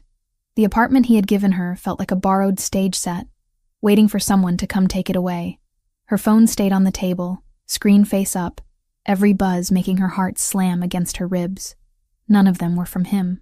Samantha checked on her twice a day, in person when she could, by text when she was stuck in meetings. "Have you heard anything?" Lily asked on the second evening, sitting at the small kitchen table with untouched tea in front of her. "No," Samantha answered honestly. "He is processing. That is going to take time. Or he is deciding how to make me disappear. He is not going to hurt you," Samantha said. "He is angry, shocked, probably feels like his entire world just flipped. But he is not going to hurt you. He shouted at me to get out. Because he needed space, not because he wanted you gone forever." Samantha hesitated. "You detonated 9 years of grief in one sentence. There is no good way to respond to that. Do you regret giving me the 2 weeks?" Lily asked quietly. "Do you think I should have told him the first day I walked into the building?" "I do not know," Samantha admitted. "Part of me thinks there was never going to be a way to make this easy. Another part thinks every extra day hurt him more. But I am not the one who lived through what you did. You made the best decision you could with what you knew." Lily looked down at her hands. "He might never forgive me. He might not," Samantha said, "because lies would only make the fall worse later. But he might. You gave him something huge, terrible and miraculous at the same time. He gets his daughter back. That changes everything. If he wants me, if he did not want you, he would not have kept your room, your toys, your videos. He would not have visited your grave every day. Wanting you has never been the problem. The third day dawned gray and cold. Lily went to work because she did not know what else to do. Security still escorted her to and from the building, their orders unchanged. In the middle of alphabetizing a stack of contracts, her phone buzzed. Come to the penthouse. Now. No name. Did not need one. Her legs felt oddly numb on the elevator ride. When the doors opened into the penthouse, she half expected to see the room filled with people. Lawyers, priests, maybe a firing squad. It was just Anthony. He stood near the floor-to-ceiling windows, hands in his pockets, shoulders rigid. The city sprawled out behind him in muted winter colors. Lily, he said without turning. Her name sounded different now. Heavier. Real. She stepped inside. The elevator doors slid shut behind her with a soft hiss that felt far too loud. Sit, he said. She did not. I would rather stand. He took a slow breath, like he was counting to 10. Then he turned around. His eyes looked like he had not slept in days. There were new lines at the corners, tension drawn tight around his mouth. You wrote a letter, he said. You were going to leave it here. Yes. Why did you not? I wanted to be there when you read it. I did not want you to find out alone. He huffed something that was not quite a laugh. That did not work out. No. Silence stretched between them. The room felt too big and too small at the same time. How much of what you told me in that house was true? He asked finally. All of it. Start from the beginning, he said. Everything. No lies, no omissions, no protecting her memory. If I am going to believe you are my daughter, I need to know exactly what she did. So she told him. About the day at school when Rachel arrived with forced excitement. About the long drive out of the city. The way Rachel kept checking the rearview mirror. About the car left near the river with a few of their things inside.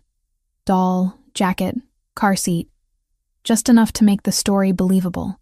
About the man Lily never saw clearly who met them on the side road, took the car keys, and drove away with the vehicle that would later be found half submerged. Anthony listened without interrupting. No flinches, no questions. Just that cold, focused stare he used on men he was deciding whether to spare. She told him about Mexico, the tiny apartment in Tijuana, the jobs Rachel worked under the table, the Spanish that came faster than English, the way Rachel would scour the internet for any mention of Anthony, always ready to move again if his name appeared too close to where they were. She told me you were dangerous, Lily said, that you hurt people, that if you found us, you would hurt us too. I have hurt people, he said quietly. Many, but never you. Never her. I know that now. Her throat tightened. I did not then. She described the hospital, the pain in Rachel's voice when she finally admitted the truth. She said she lied about everything, Lily said. That you never hit her, that you never threatened me, that she left because she was angry, because she could not stand the idea of you winning in court. So she decided to hurt you in the one way she knew would work, by taking me and making you think I was dead. Anthony's hands clenched into fists at his sides. His knuckles went white. She said she regretted it at the end. Lily continued. That it did not make her feel better, that she ruined your life and mine, that if she could do it over, she would have stayed and fought fair. That sounds like her, he said. The words were flat, scraped raw. Proud, stubborn, always wanting to win no matter the cost. Lily told him about Rachel's last days, the way she clung to Lily's hand, the apology that came too late to change anything except the story Lily would carry forward. I cremated her, she said. I scattered her ashes in a little place she liked by the water. Then I found the emergency money she left hidden.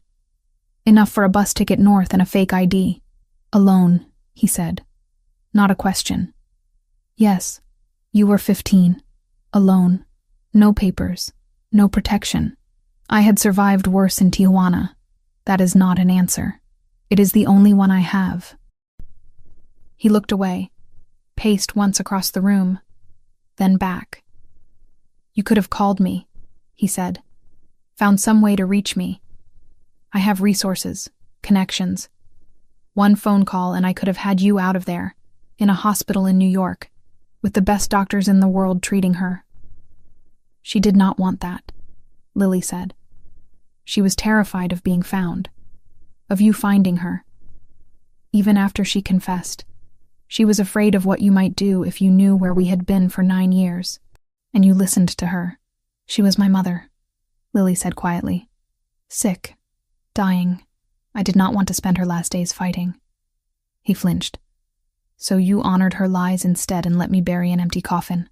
I did not know about the funeral, she said. About the graves. About any of it. We did not have access to news outside Mexico most of the time. I did not know you were visiting a stone with my name on it until I came back and saw it with my own eyes. The memory of that first day in the cemetery punched through her again. Anthony on his knees, white flowers on granite, 9 years of grief etched into his posture. What made you come back? He asked. Her confession. The way she said your name at the end. Not with fear. With regret. She said you loved me. That you always had. That stealing me from you was the worst thing she ever did. I wanted to know if that was true. If you were the man she described in those last days or the monster she had painted in the years before.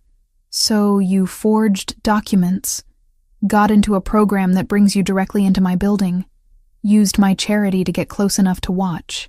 Yes, and you did not think that was something you should mention before accepting my help. The apartment, the security, the dinners. I was afraid, she repeated. Afraid you would see me as part of what she did, that you would send me away. Or worse. Worse? His eyes flashed. What do you think I am? A man who has killed people, she said. A man who controls half this city from up here. A man my mother told me to fear. I had to see with my own eyes who you really were before I put my life in your hands. And what did you decide? She met his gaze. That you are not the man she described. That you are terrifying and dangerous, but not to me. That you loved me. That you still do. The last part hung there, daring him to contradict it. He did not. Instead, he sank into a chair like his legs had given out. Years seemed to drop onto his shoulders in a single moment. I have visited your grave every day for 9 years, he said slowly. Rain, snow, heat waves, does not matter. Every morning at 7:30, I stand in front of a stone with your name on it and talk to someone I believed was gone forever. I know, she whispered. I saw you. He looked up sharply. You what? When I first arrived, before I went to the program, I found the cemetery. I watched you from behind a tree, 3 days in a row. I saw you kneel. I saw you cry. I saw you talk to the stone. That was when I realized my mother had lied. Not just about you being dangerous. About you not caring. You cared more than anyone I had ever seen. He closed his eyes like the image physically hurt. You let me suffer for 9 years, he said. You let me think you were dead while you were alive. You let me mourn every single day. I did not know you were mourning, she said desperately. I did not know what you were doing, what you thought. I was a child in another country being told my father was a monster. I did not choose any of that. And when you did know, when you stood in that cemetery and watched me, when you walked into my building under a fake name, I panicked, she said. I wanted to tell you immediately. I almost did. In the archive room, when you asked my name and heard it. In the penthouse, when you bandaged my arm. But every time, fear stopped me. Fear that if I told you, I would break you. Fear that you would look at me and see 9 years of lies. Not your daughter. You thought not telling me would hurt less. No, she said. I thought it would buy me time to be sure. To know you as a person, not a myth. To understand the life you lived, so I did not walk into something I could not handle. And in the meantime, my enemies found out before I did. That was never the plan, she said, anger at herself bubbling up. I did not think about how fast information moves. I was stupid. No, he said. You were 15. There is a difference. The anger in his voice had shifted. Less directed outward now, more turned on himself. He stood abruptly, paced to the window, then back. How long has Samantha known? He asked. Since the attack. I told her after you left to interrogate them. She gave you time. She gave me 2 weeks. I did not use them well. He huffed that not quite laugh again. No, you did not. Another silence. The air between them heavy with things that had no words yet. Do you hate me? Lily asked softly. The question had lived in her throat since the moment she said his name in the Westchester house. He looked at her like she had said something absurd. No, he said. I do not hate you. I hate what she did. I hate that you had to lie to survive. I hate that I did not know you were alive when I could have done something. But I do not hate you. Her knees went weak. She grabbed the back of a chair to steady herself. I am angry, he continued. Angry that you did not tell me sooner. Angry that you thought you had to test me like some stranger off the street. Angry that my daughter did not trust me with the truth. I did not know you, she whispered. Not really. I only knew what she said. I had to see for myself. He nodded once. A sharp jerk of his head. I understand that logically. Emotionally, I want to go back in time and shake you until you talk. That seems fair. He almost smiled. It did not quite make it all the way to his mouth. You are very calm for someone who just admitted to lying to a mafia boss, he said. I am not calm, she said. I am just out of panic. He exhaled slowly, some of the tension leaving his shoulders. I need proof, he said. Something beyond stories and scars. DNA, blood tests. I need my head to catch up to what my heart is already screaming at me. What is your heart screaming? Lily asked before she could stop herself. That my daughter is standing in front of me, he said simply. That the universe has played a cruel joke and a miracle at the same time. That if I am not careful, I will break both of us trying to make sense of it. He moved closer. Slowly, like approaching something wild. I want to hug you, he said. More than I have wanted anything in years, but I do not know if that will help or make this worse. Maybe we do not have to know, she said. Her voice shook. Maybe we just try. He hesitated 1 heartbeat longer, then closed the distance. The first touch destroyed her, his hands on her shoulders, heavier than she remembered, larger, calloused from years of work she did not want to imagine. He paused there, giving her a last chance to pull away.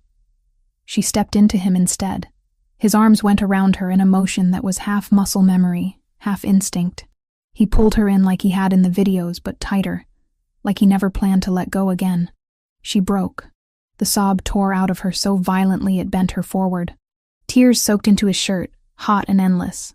Her hands fisted in the fabric, afraid that if she did not hold on, this would dissolve into another dream. He shook too.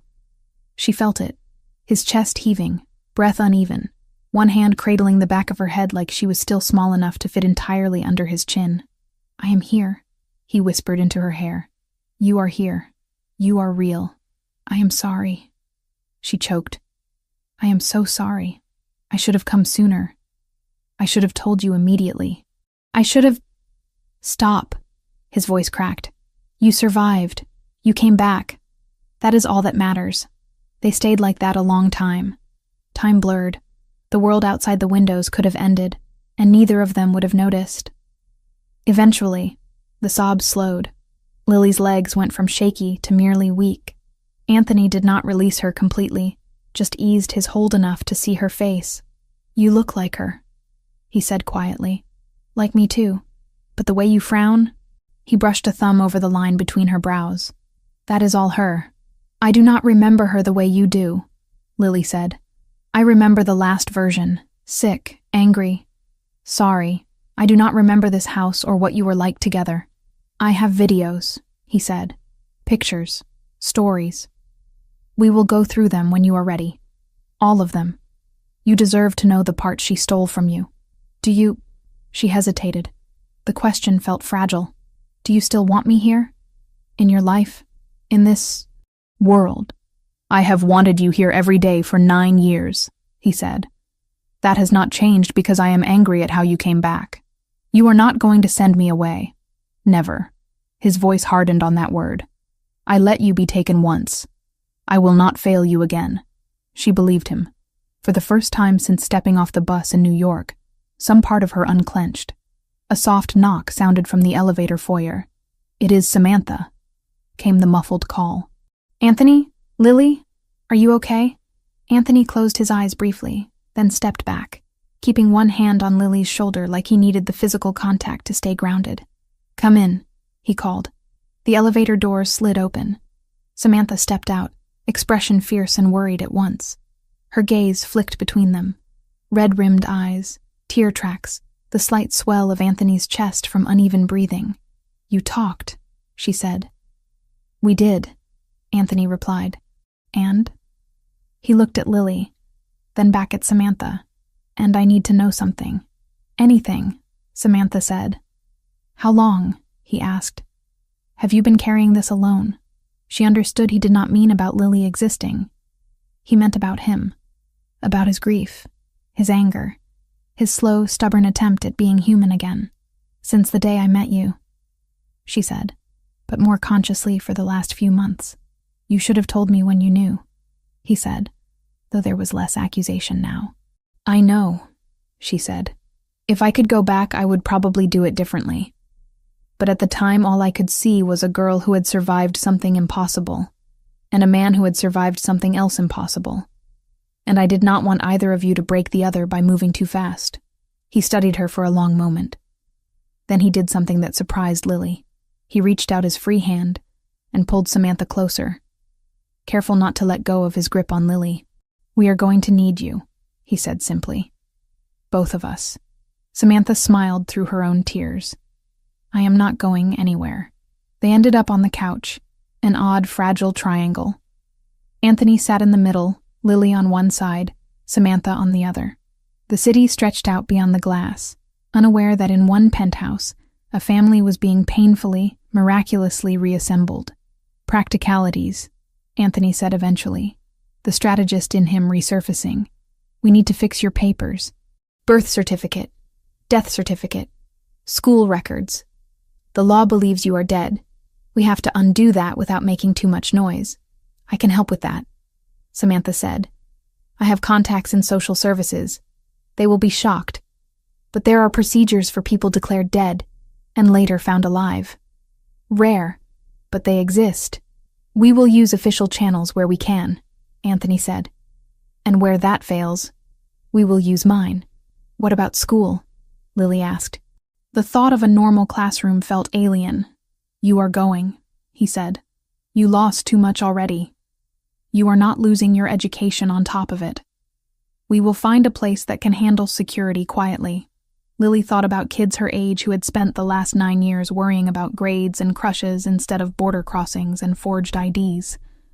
The idea of sharing a classroom with them seemed surreal. "What about Rachel?" Samantha asked carefully. "What are you going to do about her grave?" Anthony looked toward the window, though it did not face the cemetery. "I am not ready to answer that yet," he said. "I need time to reframe." Lily nodded. "I want to talk about her, all of her, not just what she did at the end." "We will," he promised. "She was more than her worst decision. So are you. So am I." He checked his watch, frowned. "I am canceling all my meetings for the next 2 days," he said. "If anyone complains, they can take it up with security on their way out. You cannot just—" Samantha started. "I can," he said, "and I will. I am not leaving this apartment unless the building is on fire. The world can wait." He looked at Lily again, something almost shy in his eyes. "If you want," he added. "You do not have to stay." "I am not going anywhere," she said. He nodded once, then got up and walked toward the hallway leading to the guest rooms. "Where are you going?" Lily asked. "To get something," he said over his shoulder. "Do not move." He returned with a box Lily recognized instantly, the one from the storage room, the one labeled with her name and a year. He set it on the coffee table, hands gentle. "If we are going to start over," he said, "we do it properly, from the beginning. This is everything I kept. Every picture, every drawing, every ridiculous art project you ever brought home. We go through it together." Lily reached for the lid, then stopped. "I thought you said you needed DNA proof," she said. I do, he replied. We will do the tests. We will sign the papers. We will make the government admit they were wrong. But I am not waiting for a lab report to start being your father again. Her vision blurred. She lifted the lid. On top was a photograph of a toddler with wild curls and frosting on her face, sitting on a kitchen counter, while a younger version of Anthony laughed beside her. Lily touched the image with trembling fingers. Tell me about that day, she said. Anthony did. He talked until his voice went hoarse. About first words, first steps, first time she fell and got up on her own. Samantha listened, adding gentle questions that helped the narrative keep moving. Outside, the sky shifted from gray to dark.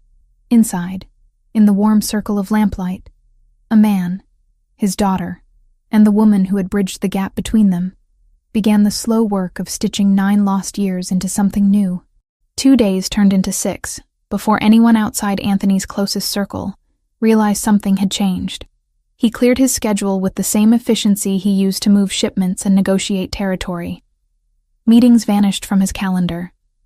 Dinners with politicians and rival bosses were postponed indefinitely. Even the daily cemetery visit stopped. For the first time in 9 years, he did not go to the graves. His world shrank to the walls of the penthouse, to the girl who spent most of her time there now, and to the woman who moved between them like a steadying force. The DNA test came back fast. Money moved doors. A private lab ran the samples without questions. The envelope arrived hand-delivered by one of Anthony's most trusted men. He did not open it alone. He sat at the kitchen island with Lily on his right, Samantha on his left. The man who brought it stood near the door, pretending not to watch, but his eyes kept darting back. Anthony turned the envelope over in his hands once, then twice. The weight felt heavier than paper should. You do not have to open it, Samantha said. You already know. I need my head to catch up, he answered. Feelings are messy, results are not. He slid a letter opener under the seal and ripped it cleanly. The folded sheet inside rustled as he unfolded it. His eyes scanned the page. 1 line. 2. He exhaled, a sound somewhere between a laugh and a sob. 100%, he said, voice unsteady. Biological match. Parent and child. Lily's breath left her in a rush she had not realized she was holding. So that is it? She asked. A piece of paper and suddenly the world accepts what we already knew? The world, Anthony said. No, but I do. He turned to her.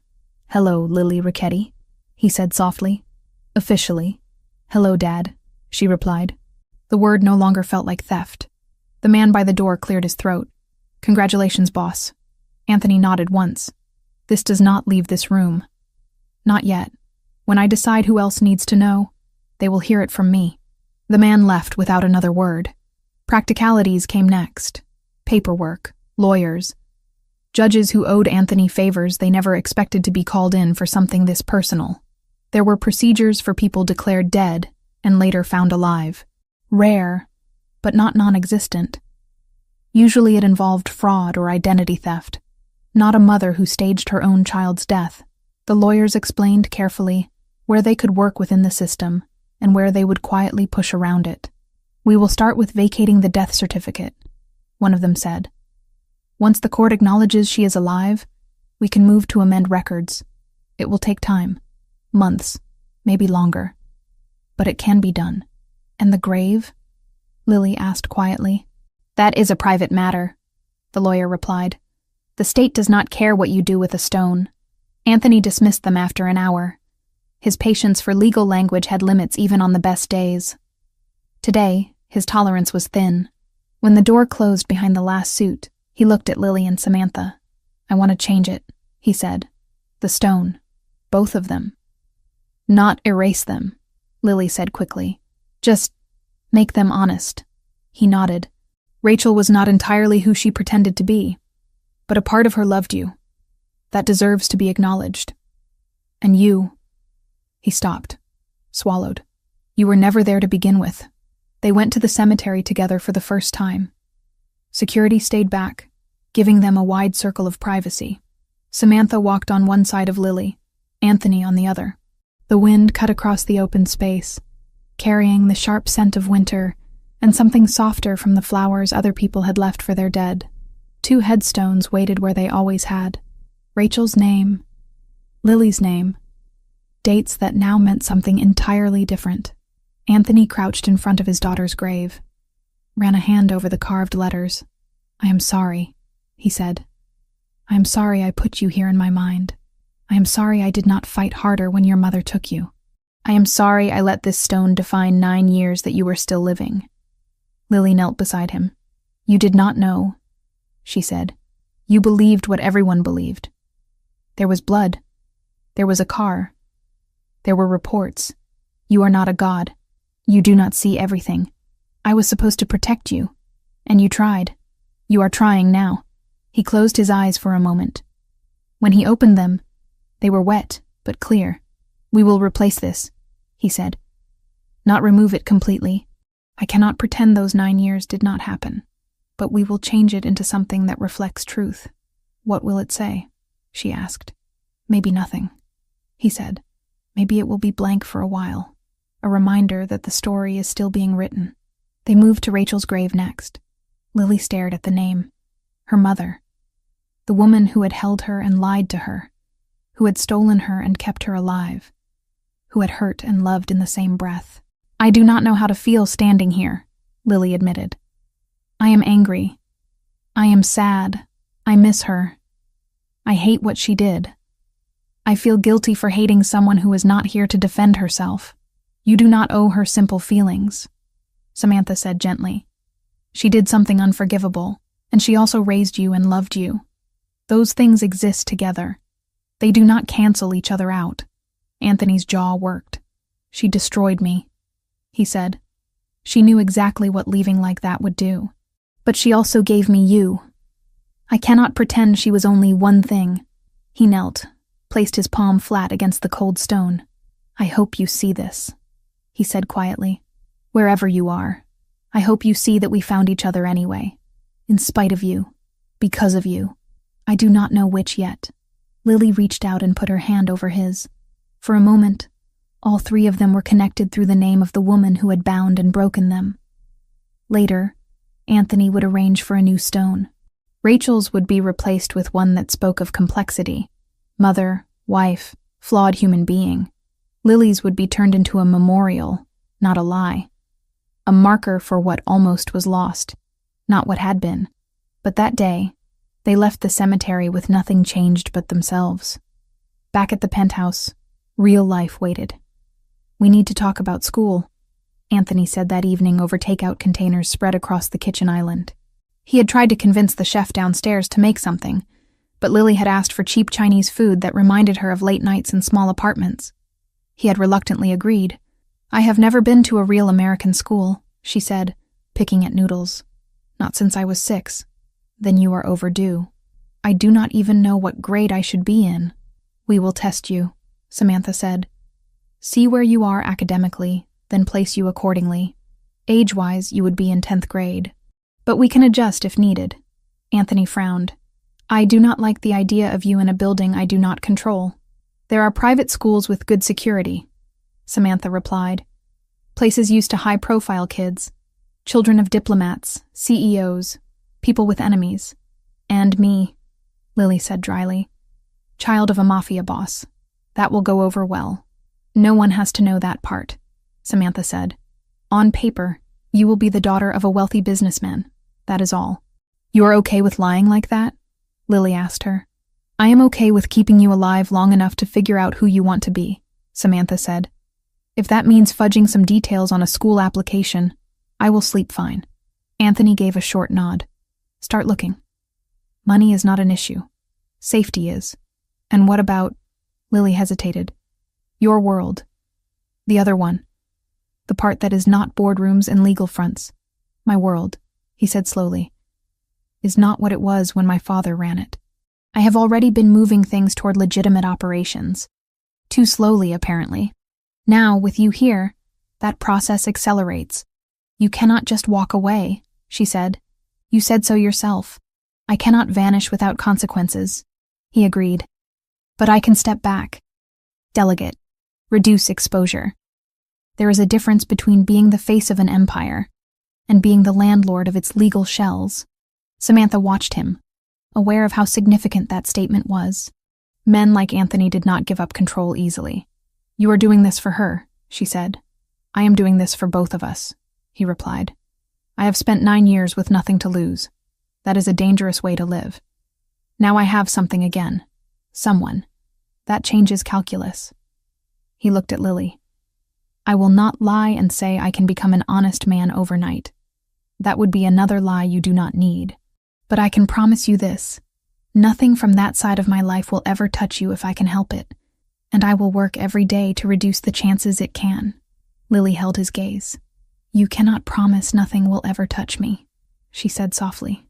"You live in a world where bullets do not care about intentions." "You are right," he said. "I cannot control everything, but I can control where I stand when the bullets start flying. You would stand in front of me," she said. "Every time," he answered.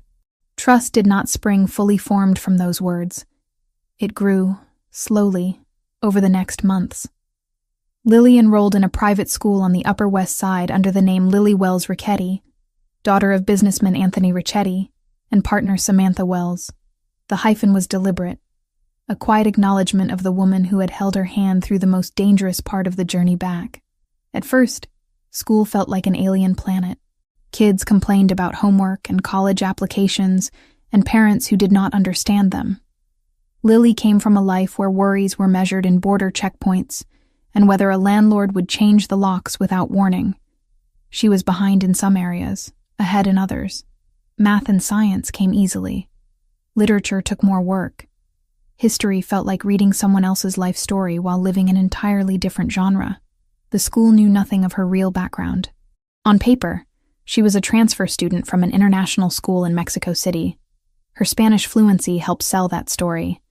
The security team blended in as drivers and family staff. They were there without being obviously there. Anthony hated it. Every morning when she left, he experienced a spike of panic he tried not to show. Every afternoon when she returned, he breathed easier. It became their ritual. She would drop her bag by the door, kick off her shoes, and find him in whatever room he had claimed that day. "How was school?" he would ask, half teasing, half serious. "Confusing," she would say at first. "Loud. Too many people. Too many questions." Over time, the answers shifted. "Annoying. They assigned us a group project and my partner is useless. Interesting. We learned about ancient Rome and I could not stop thinking about how similar it is to your world. Good. I got an A on my biology exam." He kept every report, every grade, every small piece of normal life like he had kept her baby teeth and birthday cards. This time, the boxes would not sit untouched in a hidden room. The organization adjusted too. Some men grumbled quietly about their boss going soft, about meetings delayed because of parent-teacher conferences, about resources diverted to legitimate investments.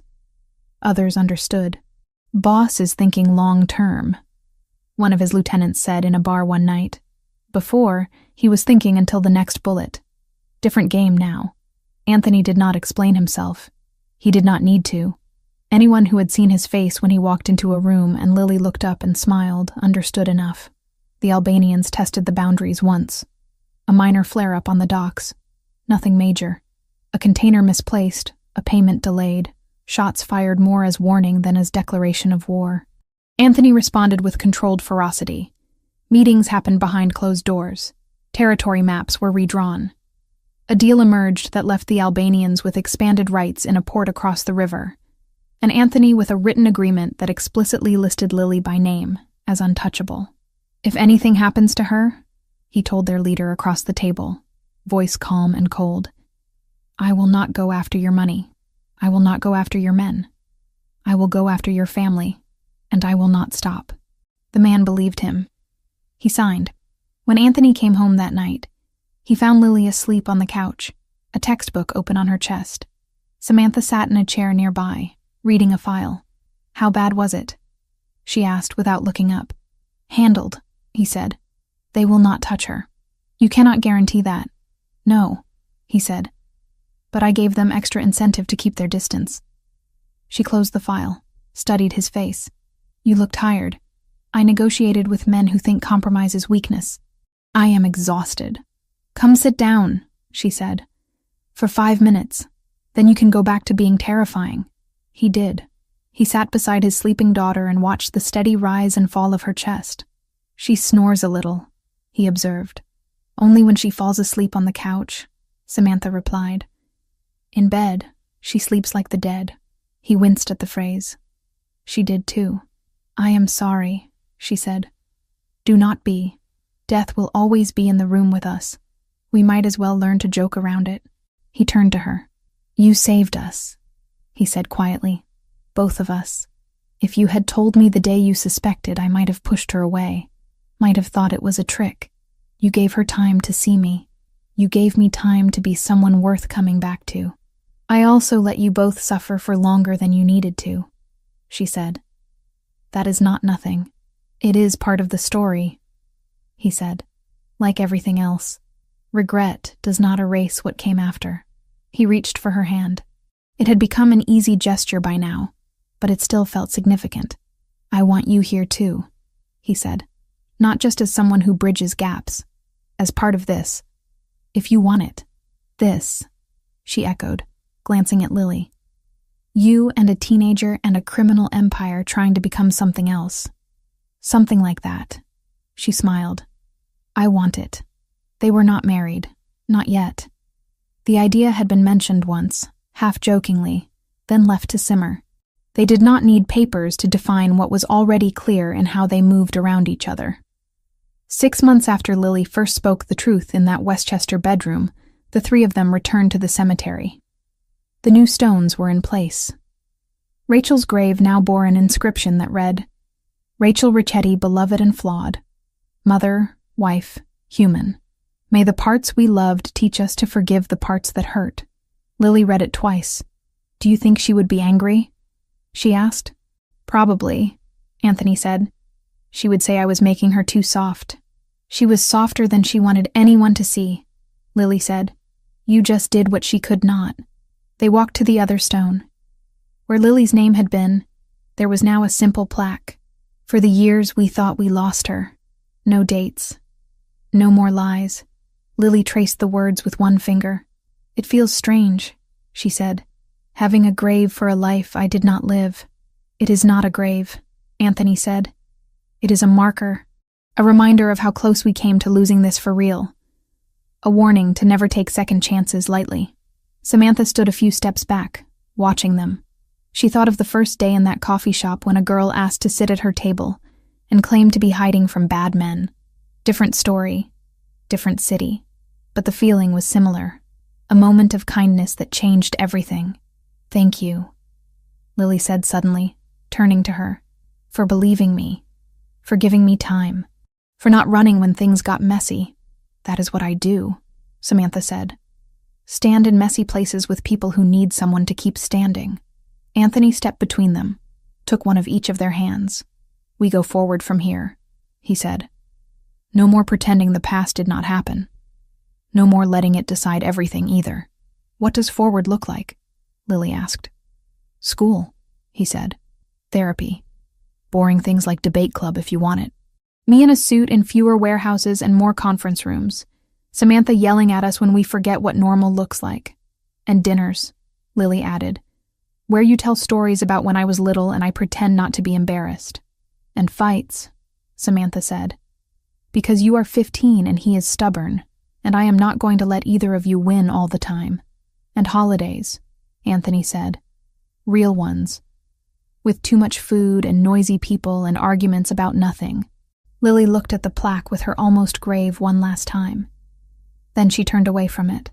As they walked back to the car, she slipped her hand into her father's. His fingers closed around hers without hesitation. Do you ever think about what life would have been like if Mom had stayed? She asked. Every day, he said. But then I remember we are here now. That you are here now. And I think less about what could have been, and more about what we do with what we have. And what do we have? She asked. He squeezed her hand. A chance, he said. And that is more than I thought I would get. The car door closed after them. The city waited, full of dangers and possibilities. The past walked alongside them, but it no longer dictated every step. They were imperfect, wounded, still learning how to be a family in a world that had tried very hard to make that impossible. But they were together. And for people who had lived years believing certain graves were full, that was everything.